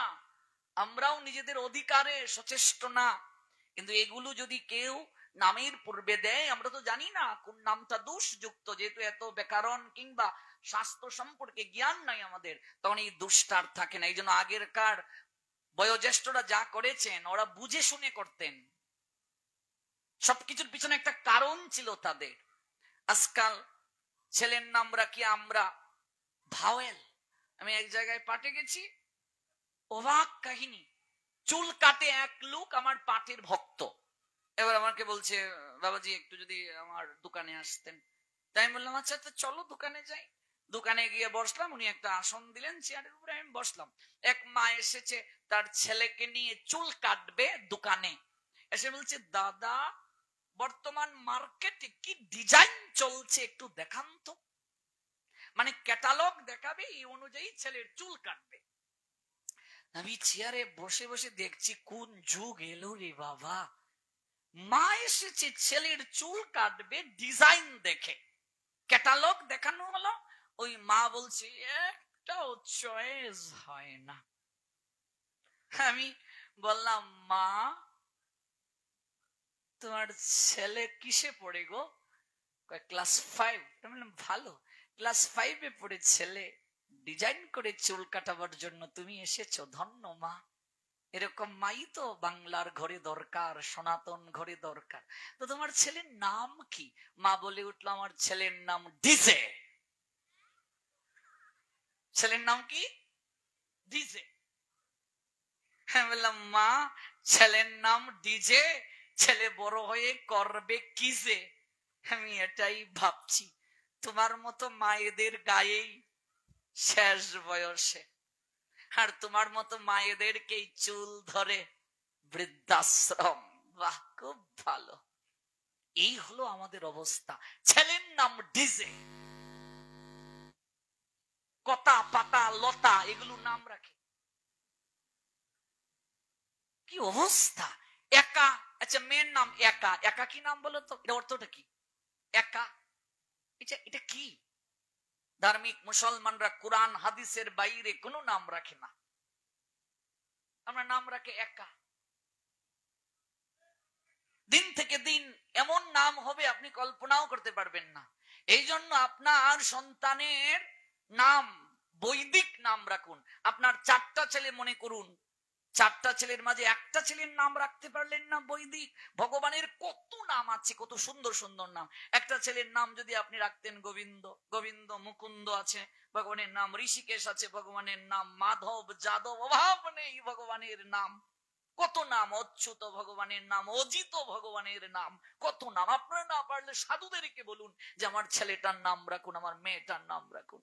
একটা ছেলের নাম যদি আপনি রাখেন গোবিন্দ, তাহলে আপনি 24 ঘন্টার মাঝে ভগবানকে কয়বার ডাকেন? ছেলের নামটা যদি অন্তত ভগবানের নামে হয়, আপনি কয়েক হাজার বার ভগবানকে ডাকবেন। গৌর প্রেমানন্দে। এই গোবিন্দ ঘুম থেকে উঠ, এই গোবিন্দ বাথরুম এত লেট করছ, এই গোবিন্দ কিধারে মশারির তলে হে আলোকিতা মোবাইল টিপস তুই, এই গোবিন্দ হাইতে আয়, এই গোবিন্দ। ঠিক ঠিক না? ডাকছেন ছেলেকে, নামটা কার? গৌর প্রেমানন্দে। তাতেও আপনার প্রত্যেক দিন পর্বত সমান পাপ নষ্ট হয়ে যাচ্ছে। অজামিল ছেলের নাম নারায়ণ রেখেছিল, মহাপাপী অজামিল মৃত্যুকালে ভগবান ডাকে নাই, ভয় পেয়ে যমদূতকে ডেকে চিৎকার করে ডেকেছিল নারায়ণ। ভগবান নারায়ণকে নয়, পুত্রকে বৈকুণ্ঠে আসন নেড়ে গেল। ভগবান দূতদেরকে বলছেন যাও, আমার ভক্ত অজামিল আমায় মৃত্যুকালে ডাকছে, নিয়ে আসো, যাও যাও যাও। আর তুমি ডিজের মা, পিন্টুর মা, সেন্টুর মা, ভাগবত পড়ি না, জানি না, বুঝি না, গুরুদেবের সান্নিধ্য করি না, যার কারণে আজ হিন্দুদের দিন থেকে দিন দুর্গতি হচ্ছে। মননে, চিন্তায়, চেতনায়, মননশীলতায় আমরা এমন একটা জায়গায় পড়ে গেছি, এমন একটা জায়গায় নিজেকে নিয়ে গেছি, কল্পনাও করা যাবে না। এই জন্য একটু অনুভব করুন। এই জন্যই ভাগবত শুনতে হয়। ভাগবত জীবনকে ধন্য করে, ভাগবত জীবনকে আন্দোলিত করে দেয়, জীবনকে প্রেম ভক্তিতে টইটুম্বুর করে দেয়। শ্রী নামের পূর্বে যদি দেন, নাম সমৃদ্ধ হয়। এই শ্রীর অনেক অর্থ, 25টার উপরে অর্থ রয়েছে। শ্রী মানে ভক্তি, শ্রী মানে বৈরাগ্য, শ্রী মানে জ্ঞান, শ্রী মানে যশ, শ্রী মানে সম্পদ, শ্রী মানে লক্ষ্মী, শ্রী হট্ট, হট্ট মানে হাট, হাট মানে বাজার, যেখানে সম্পদ আছে, প্রেম আছে, ভক্তি আছে, সকল কিছু যে জায়গায় আছে, ওই জায়গাটার নাম হলো শ্রীহট্ট। বুঝলে? এই শ্রীহট্ট, আমরা তো নাম শুধু পরিবর্তন করতে চাই। দেখবে ব্রাহ্মণবাড়িয়া অনেকে উচ্চারণ করে না, লেখে বিবাড়িয়া।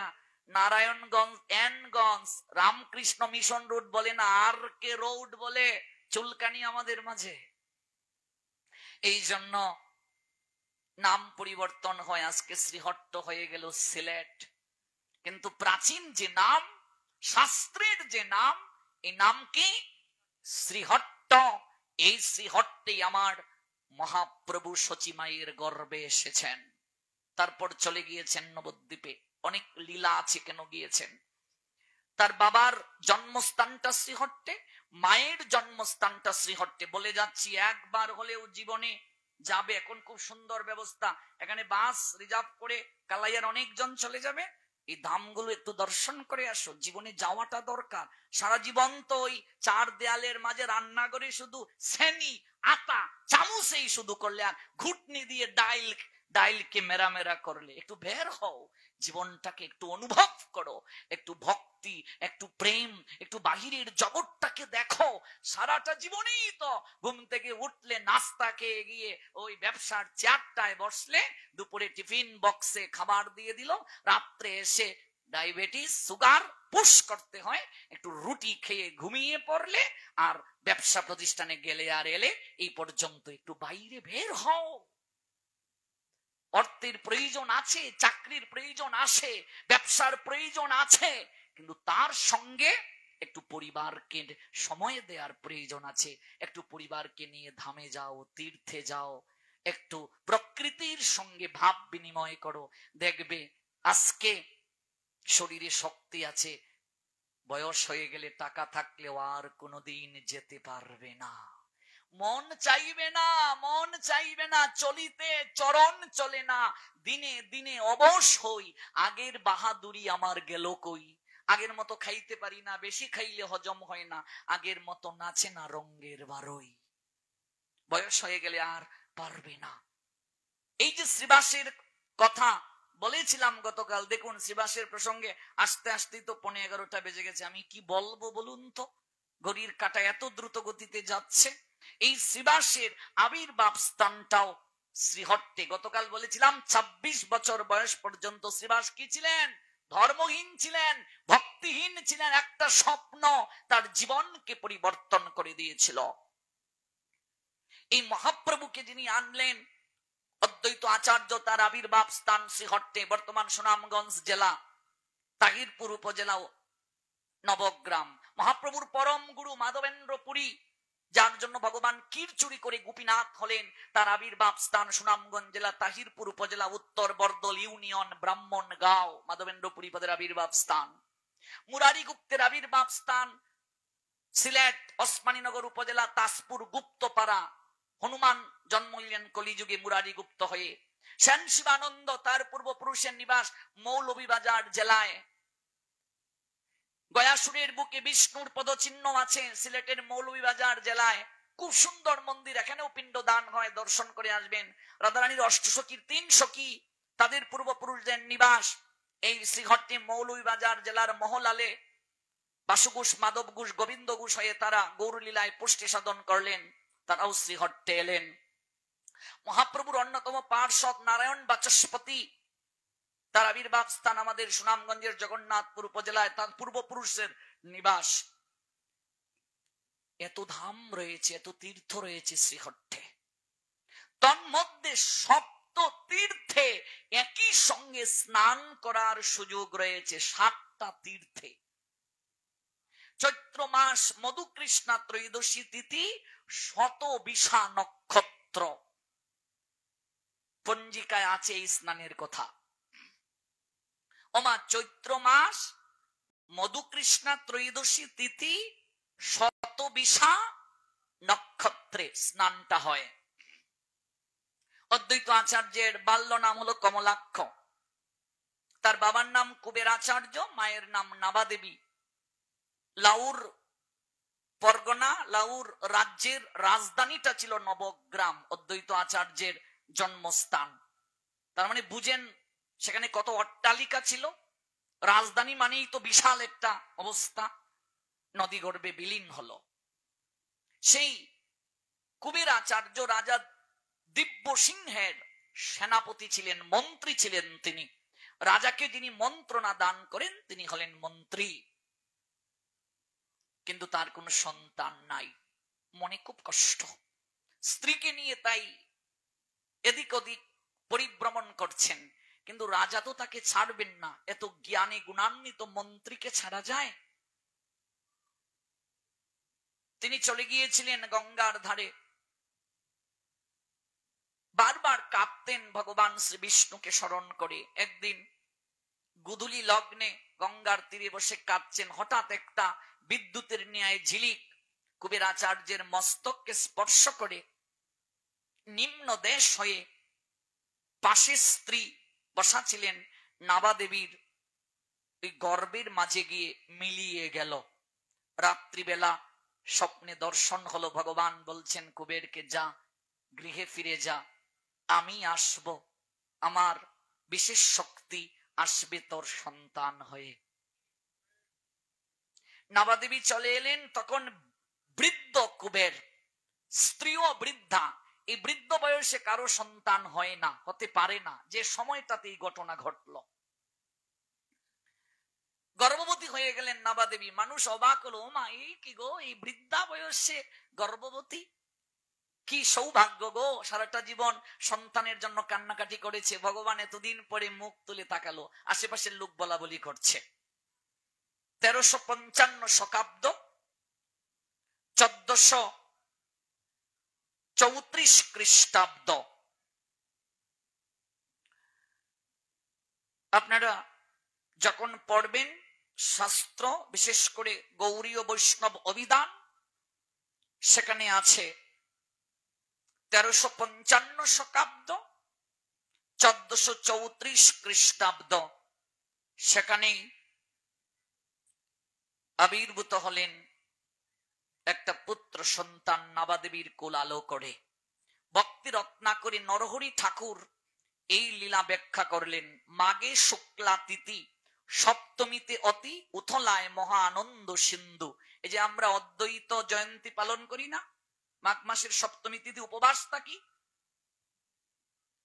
অদ্বৈত আচার্য প্রভুর আবির্ভাব স্থান।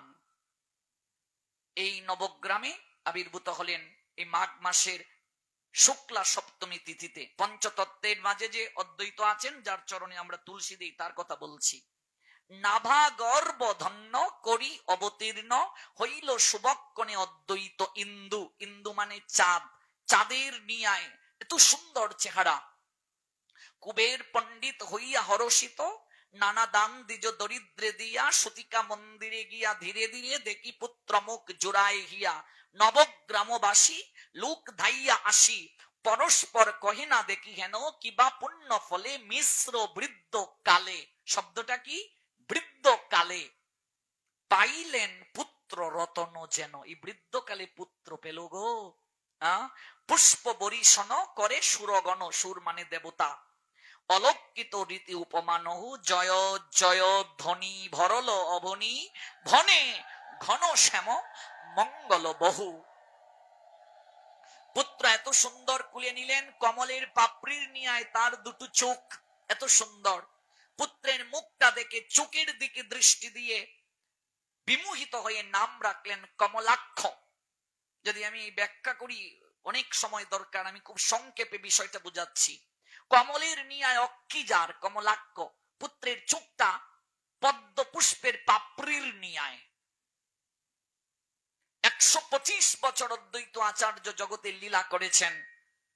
1480 শতাব্দে তিনি অপ্রকট হয়েছিলেন। তিনি বাল্যকালে মা দুর্গাকে প্রণাম দিচ্ছেন না, রাজা পুজো করছে, সবাই প্রণাম দিচ্ছে।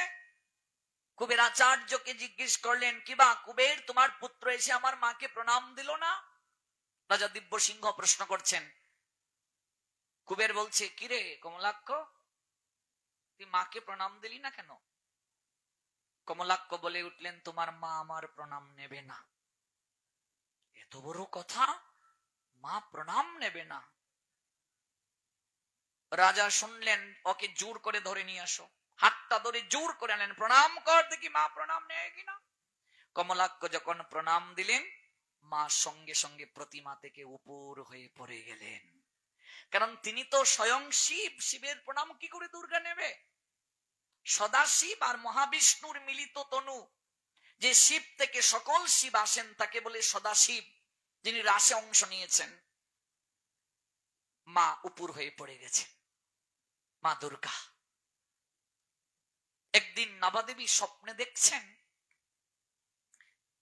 কমলাক্ষকে তার 4টা হাত, কান্না করছেন, এই কি আমার পুত্রের তো 2টা হাত, 4টা হাত তো ভগবান বিষ্ণুর হয়, তাহলে আমার পুত্র কে? আমি কি আমার পুত্রকে হারাবো নাকি? কান্না করছেন। কি গো, কান্না করছো কেন? আমি এমন একটা স্বপ্ন দেখলাম, পুত্র তোর 4টা হাত। কমলাক্ষ হেসে বলছেন, কি যে আর বলো, 4 হাত তো ভগবান বিষ্ণুর হয়, আমার হবে কোত্থেকে? মাকে সান্ত্বনা দিলেন। কয়েকদিন পর মা আবার স্বপ্ন দেখলেন, তার পুত্র তাকে হাতটা ধরে নিয়ে যাচ্ছে, দেবতাগণ উপর থেকে পুষ্প বর্ষণ করছে, তীর্থে নিয়ে যাচ্ছে তার পুত্র হাতটা ধরে। মা, গঙ্গায় স্নান করো গো মা, ওই গঙ্গা। তারপর যমুনায় নিয়ে যাচ্ছে। চিৎকার করে উঠলেন কমলাক্ষ। পুত্র এসে বলছে, মা কান্না করছো কেন? ঘটনাগুলো ঘটছে নবগ্রামে, এবং সবচেয়ে আনন্দের কথা, আমার পূর্বপুরুষের নিবাস হচ্ছে অদ্বৈত আচার্য প্রভুর গ্রামে, নবগ্রামে। ওই নবগ্রাম থেকে আমরা অতঃপর যখনই এটা বিলীন হয়ে যায় নদী গর্ভে, তখন আমরা মনবেগ নামক একটা গ্রামে আমাদের পূর্বপুরুষরা চলে আসেন। মনবেগটাও যখন নদী গর্ভে বিলীন হয়ে যায়, পরে আমরা চলে আসি প্রায় 14 সিঁড়ি পূর্বে আমরা চলে আসি, বর্তমানে আমরা যেখানে আছি আলমা ডহর, বিশ্বম্বরপুর উপজেলা, মহাপ্রভুর নামে বিশ্বম্বর, আমরা এখানে আসি। এই ঘটনা কিন্তু নবগ্রামে ঘটেছে, যে ঘটনা আপনাদেরকে বলছি। আমাদের বাড়ির পাশেই কিন্তু অদ্বৈত আচার্য প্রভুর আবির্ভাব স্থান। একেবারে আমার পাশে যে নদী বয়ে গেছে, আমাদের বাড়ি এই পাশ দিয়ে নদী, আপনাদের যেমন নদী আছে, এই নদীর নাম রক্তি, সুরমার একটা শাখা। রক্তি গিয়ে মিশেছে রেণুকাতে। আমি ঘটনাটা বলছি যেন আপনারা তীর্থে একবার হলেও যান, এই জন্য ঘটনাটা বলছি। এবার মা চিৎকার করে ডাকছেন, কমলাক্ষ কি হয়েছে মা? পুত্রকে জড়িয়ে ধরে কান্না করছেন, তুই আমায় ছেড়ে কোথাও যাবি না তো? তোর কিচ্ছু হবে না তো? বলো না কি হয়েছে তোমার? না, আমি যে স্বপ্ন দেখেছি এটা তোকে বলতে পারবো না পুত্র, আমার এই স্বপ্ন কোনোদিন পূরণ হবে না। কেন, কি হয়েছে বলো, তোমার স্বপ্ন কি? এই বৃদ্ধ বয়সে এই স্বপ্ন পূরণ হবে না, বলো না তুমি স্বপ্ন কি দেখেছো? আমি স্বপ্ন দেখেছি বাবা, আমি গঙ্গায় গিয়ে স্নান করেছি, যমুনায় স্নান করেছি, গোদাবরী, সরস্বতী, নর্মদা, সিন্ধু, কাবেরী, এই 7টা তীর্থ ভারতবর্ষের সব জায়গায় তুই আমায় হাত ধরে নিয়ে গিয়েছিস স্নান করাতে। এটা কোনোদিন সম্ভব নয়, আমার তো বয়স হয়ে গেছে, আমি তো ভালো করে হাঁটতে পারি না, আমি কি করে যাব? কমলাক্ষ মাকে জড়িয়ে ধরে বলছেন, মা তুমি কাঁদছো কেন? তোমার চোখের জল মুছে ফেলো। তোমাকে তীর্থে যেতে হবে না, 7 তীর্থকে আমি তোমার দুয়ারে নিয়ে আসবো তোমার ইচ্ছে পূরণ করার জন্য। তোমাকে যেতে হবে না, আমি 7 তীর্থকে আমন্ত্রণ করে নিয়ে আসবো তোমাকে স্নান করানোর জন্য। কাঁদতে কাঁদতে নবাদেবী বললেন, পাগল হয়েছিস? 7 তীর্থ তোর কোথায় আসবে? তিনি তো আর বাৎসল্য প্রেমে বুঝতে পারছেন না কে তার পুত্র। যেমন যশোদা গোপালকে চিনতে পারেননি, মাঝে মাঝে অবাক হয়েছেন অলৌকিক লীলা দেখে, তারপর আবার বলছেন আমার পুত্র গোপাল, আমার পুত্র গোপাল। বাৎসল্যে ভগবত্তা ভাবটা ঢাকা পড়ে যায়। যাও মা, কষ্ট পেও না, আগামী চৈত্র মাস মধুকৃষ্ণা ত্রয়োদশী শতবিশা নক্ষত্রে তোমার ইচ্ছে পূরণ হবে। এই নদীর নাম রেণুকা। আমাদের বাড়ির পরেই হচ্ছে আসাম, মেঘালয়, এরপরে আর বাংলাদেশের সীমানা নাই। একেবারে পাশ থেকে আপনি মেঘ দেখতে পারবেন আকাশে, এত সুন্দর প্রাকৃতিক দৃশ্য। অদ্বৈত আচার্য প্রভুর আবির্ভাব স্থানটা একেবারে পাহাড় ঘেঁষা, পরি ইন্ডিয়া। তখন এই নদীর নাম রেণুকা। যখন ঘটনাটা ঘটেছে, ওই যত বালি আমাদের অঞ্চল থেকে সারা বাংলায় যায়। এক সময় আমরা দেখেছি আমাদের এখান থেকে 1 ফুট বালুর দাম ছিল 10 টাকা। ভাবা যায়, বড় বড় দানা বালু। আমি যখন মন্দিরে কাজ শুরু করেছি তখন তো এই 1 ফুট বালুর দাম ছিল 15 টাকা, 20 টাকা। এখন এই বালু সরকার পরিবর্তনের পরে আনলাম 66 টাকা দিয়ে। সবকিছু বন্ধ হয়ে গেছে। এই জায়গা থেকে সব জায়গায় বালু যায়। বালু আর পাথরের আক্রাই হলো আমাদের এই জায়গা। এই জায়গায় রেণু রেণু বালি আসে। ওই রেণুকা নদী, ওই নদীতে আমন্ত্রণ করলেন সপ্ত তীর্থকে। গঙ্গা, যমুনা, গোদাবরী, সরস্বতী, নর্মদা, সিন্ধু, কাবেরী, 7টা তীর্থকে বললেন অদ্বৈত তোমরা আসো, এই নদীতে আবির্ভূত হও আমার মায়ের ইচ্ছে পূরণ করার জন্য। আমার মা তীর্থ স্নান করবেন। দেখো, গঙ্গায় যেতে গেলে নবদ্বীপে, কোথায় যমুনা, উত্তরপ্রদেশ, এক একটা এক এক জায়গায় সব তীর্থকে আনা হলো। মাকে ডাকছেন ভোরবেলা, মা উঠো, চলো, সপ্ত তীর্থ এসেছে, তোমায় স্নান করাবো। মা কাঁপতে কাঁপতে উঠলেন, বৃদ্ধ বয়স। ও মা, ওই দেখো গঙ্গা, ওই দেখো যমুনা, পরিচয় করিয়ে দিচ্ছেন, ওই দেখো সরস্বতী। 7 তীর্থে স্নান করলেন মা। কাঁদতে কাঁদতে পুত্রকে জড়িয়ে ধরে বললেন, পুত্র,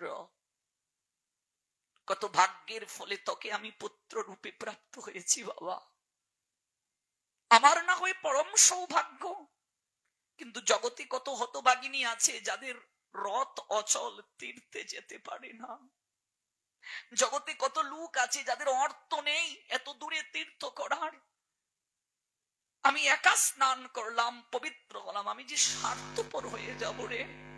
পুত্র, তুই জগতের কল্যাণের জন্য একটা ব্যবস্থা কর। মায়ের কাছে পণ করলেন, ওই নাম হলো পণ তীর্থ। পণ মানে প্রতিজ্ঞা। মায়ের কাছে প্রতিজ্ঞা করলেন, প্রতি বছর চৈত্র মাসের মধুকৃষ্ণা ত্রয়োদশীর শতবিশা নক্ষত্রে এই রেণুকা নদীতে সপ্ত তীর্থ আসবে। যারাই এই সময় স্নান করবে, এই তিথিতে তার 7টা তীর্থে স্নান হবে, পবিত্র হয়ে সে ভগবানের চরণ প্রাপ্ত হবে। নিতাই গৌর সীতানাথ প্রেমানন্দে হরি বল। মা নাবা দেবী বলে উঠলেন, পুত্র, কলিযুগের মানুষ তো কিছু না দেখলে বিশ্বাস করে না। সপ্ততীর্থ যে প্রতি বছর এখানে আসবে, প্রমাণ কি? অদ্বৈত বললেন, স্নান যখন শুরু হবে, তিথি যখন লাগবে, জল বেড়ে যাবে। এখনো গিয়ে দেখবেন, কেউ কি গিয়েছেন পন্তীর্থে? কেউ যাননি। যখন স্নানের সময় হয়ে যায়, তিথি যখন লাগে, আপনি একটা খুঁটি গেড়ে আসবেন, পুঁতে আসবেন, দেখবেন জলের পরিমাণটা বেড়ে গেছে যখন স্নানের সময় হয়েছে। আমরা পরীক্ষা করার জন্য গিয়েছি, আপনি নেমেছেন কুমার জলে, বক্ষ জল হয়ে গেছে, সাঁতার হয়ে গেছে। যখন জল বাড়তে থাকে তখন এই অঞ্চলের মানুষ বলতে শুরু করলো, কুবেরের পুত্র জাদু কেটেছে। জাদু, জাদু না জানলে তো জল বাড়ার কথা না। ওই রেণুকা নদী পরবর্তীতে হয়ে গেল জাদু কাটা নদী। এখন আপনি রেণুকা নদী সার্চ করলে গুগলে পাবেন না, আজকে ইউটিউবে সার্চ করবেন জাদু কাটা নদী, দেখবেন সব বের হয়ে আসবে। ওই রেণুকা নদী হয়ে গেল জাদু কাটা নদী। অর্থাৎ জাদু কেটেছে কুবেরের পুত্র, নইলে জল তো বাড়ার কথা নয়। কয়েক কিলোমিটার জুড়ে স্নান হয়। গত বছর 25 লক্ষের উপরে লোক হয়েছিল। বিশ্বের বিভিন্ন দেশ থেকে ভক্তরা আসে। একদিন আগে আপনাকে রওনা দিতে হবে, নতুবা আপনাকে 15 থেকে 20 ঘন্টা জেমে থাকা হতে পারে। একবার অন্তত এই দেহরথ সচল থাকতে পাসপোর্ট ভিসার দরকার নাই। দেশের ভেতরে একবার সপ্ত তীর্থে স্নান করে আসুন, অনন্ত জন্মের পাপ স্খলন করে কৃষ্ণ প্রেম ভক্তি লাভ করে আসুন। অন্তত একবার যান, এই চমৎকার তীর্থ দর্শন করে আসুন সচক্ষে। যার পুজো আপনারা প্রতিদিন করেন পঞ্চতত্ত্বে, তার আবির্ভাব স্থানে একটু প্রণাম দিয়ে গোড়াগুড়ি দিয়ে আসুন, জীবনটা ধন্য হবে। গুপ্ত বৃন্দাবনে শ্রীহট্ট, এই শ্রীহট্ট পরিক্রমা না করে কখনো বৃন্দাবন পরিক্রমা করতে নেই। শ্রীহট্ট পরিক্রমাটাই হলো সর্বপ্রথম পরিক্রমা। এই জন্য বৈষ্ণব কবিও প্রার্থনা করছেন, মহাপ্রভুর ভক্ত যত গৌর দেশে স্থিতি, তাদেরও চরণ বন্দি করিয়া প্রণতি। গৌর দেশে অর্থাৎ এই দেশে যারা আবির্ভূত হয়েছেন তাদের চরণকে বন্ধনা করা প্রয়োজন। এই অদ্বৈত আচার্য তার কাছে সপ্ততীর্থ পণ করল। আমরা প্রতি বছর চৈত্র মাসের মধুকৃষ্ণা ত্রয়োদশীর শতবিশা নক্ষত্রে আমরা আসব এই রেণুকা নদীতে। অদ্বৈত পণ করলেন মায়ের কাছে, আর অদ্বৈত আচার্যের কাছে পণ করলেন সপ্ততীর্থ। এই জন্য এই তীর্থের নাম হলো পণ তীর্থ। পঞ্যুগ তীর্থ, সন্ধি বিচ্ছেদ পনা তীর্থ। পঞ্যুগ তীর্থ আগেরকার সময়ে খুব জটিল জায়গা ছিল, খুব ব্যাকওয়ার্ড ছিল। এই জন্য একটা ছড়া ছিল, সব তীর্থ বারবার, পণ তীর্থ একবারে। একবারও যদি কেউ যেতে পারে জীবন ধন্য। কিন্তু এখন একেবারে বাস যাবে সরাসরি, গাড়ি যাবে সরাসরি ওই জায়গায়। কত সুন্দর পরিবেশ হয়েছে, রাস্তাঘাট কত উন্নত হয়েছে। কিন্তু কখনো ওই স্নানের সময় যদি বড় বড় হাইয়াস নিয়ে যান তাহলে কিন্তু মূল জায়গায় যেতে পারবেন না। সুনামগঞ্জ যেখানে যাবেন সেখানেই আটকে দেবে। ওই জায়গা থেকে সিএনজিতে সময় লাগবে আপনার 1 ঘন্টা। এখনো যদি কেউ যেতে চায় সরাসরি সুনামগঞ্জ বাস স্ট্যান্ডে গিয়ে নামলেন, সুনামগঞ্জ যে ব্রিজ সুরমা নদীর উপরে, ওই ব্রিজ থেকে আপনি মোটর সাইকেলে বা সিএনজিতে উঠবেন। 100 টাকা দিলে আপনাকে একেবারে অদ্বৈত প্রভুর আবির্ভাব মন্দিরে নিয়ে যাবে, ধামে নিয়ে যাবে। এবং সেখানে স্নানের সময় অনেক প্যান্ডেল হয়। ওপারে বিশাল ইস্কন মন্দির আছে, এপারে অদ্বৈত প্রভুর আবির্ভাব স্থানের মন্দির আছে। সেখানে অনেক প্যান্ডেল হয়, বিভিন্ন সোসাইটি প্যান্ডেল করে স্নানের সময়। প্রসাদের কোনো অভাব নাই, ঘুমানোর অভাব নাই, মেলা তো আছে, স্নান আছে, আপনি তর্পণ করতে পারবেন। এমনকি মনে রাখবেন, পিতৃদেবের অস্থি, মাতৃদেবীর অস্থি যদি বিসর্জন করতে চান ওই পণ তীর্থে বিসর্জন করতে পারেন। যদি করেন, সেখানে কাজ যদি করেন, অনন্ত কৃপা প্রাপ্তির সৌভাগ্য রয়েছে। আর অনেক ইচ্ছা ছিল শ্রীবাস প্রভুর লীলা বলবো, যেহেতু সময় আমাদেরকে বিদায় জানাচ্ছে, আমরা দীর্ঘায়িত করতে পারছি না। এবং একদিন আমাদের সভাপতি মহোদয় অনুরোধ করেছিলেন যে ভক্ত কালিদাস এবং ঝরু ঠাকুরের লীলা বলতে। আগামী 2 দিনের মাঝে আমি আস্বাদন অবশ্যই করব। আজকের এই ভাগবত যজ্ঞ অনুষ্ঠান যাদের উদ্দেশ্যে উৎসর্গ করা হলো, শ্রী মানিক লাল মহোদয়, শ্রী রতন কৃষ্ণ কুণ্ড, শ্রী খুকন কুণ্ড এবং শ্রী সাধন কুণ্ড, ওনাদের পরলোকগত পিতা শ্রীযুক্ত রমেন্দ্র কৃষ্ণ কুণ্ড এবং মাতৃদেবী শ্রীমতী দুলুরানী কুণ্ড এবং শ্রীযুক্ত মানিক লাল কুণ্ডুর সহধর্মিণী শ্রীমতী কল্পনা দেবী কুণ্ডু, তাদের গোলক ধাম প্রাপ্তির বাসনায় নিতাই। ভিডিওটি আপনার ভালো লাগলে লাইক, কমেন্ট এবং সাবস্ক্রাইব করুন।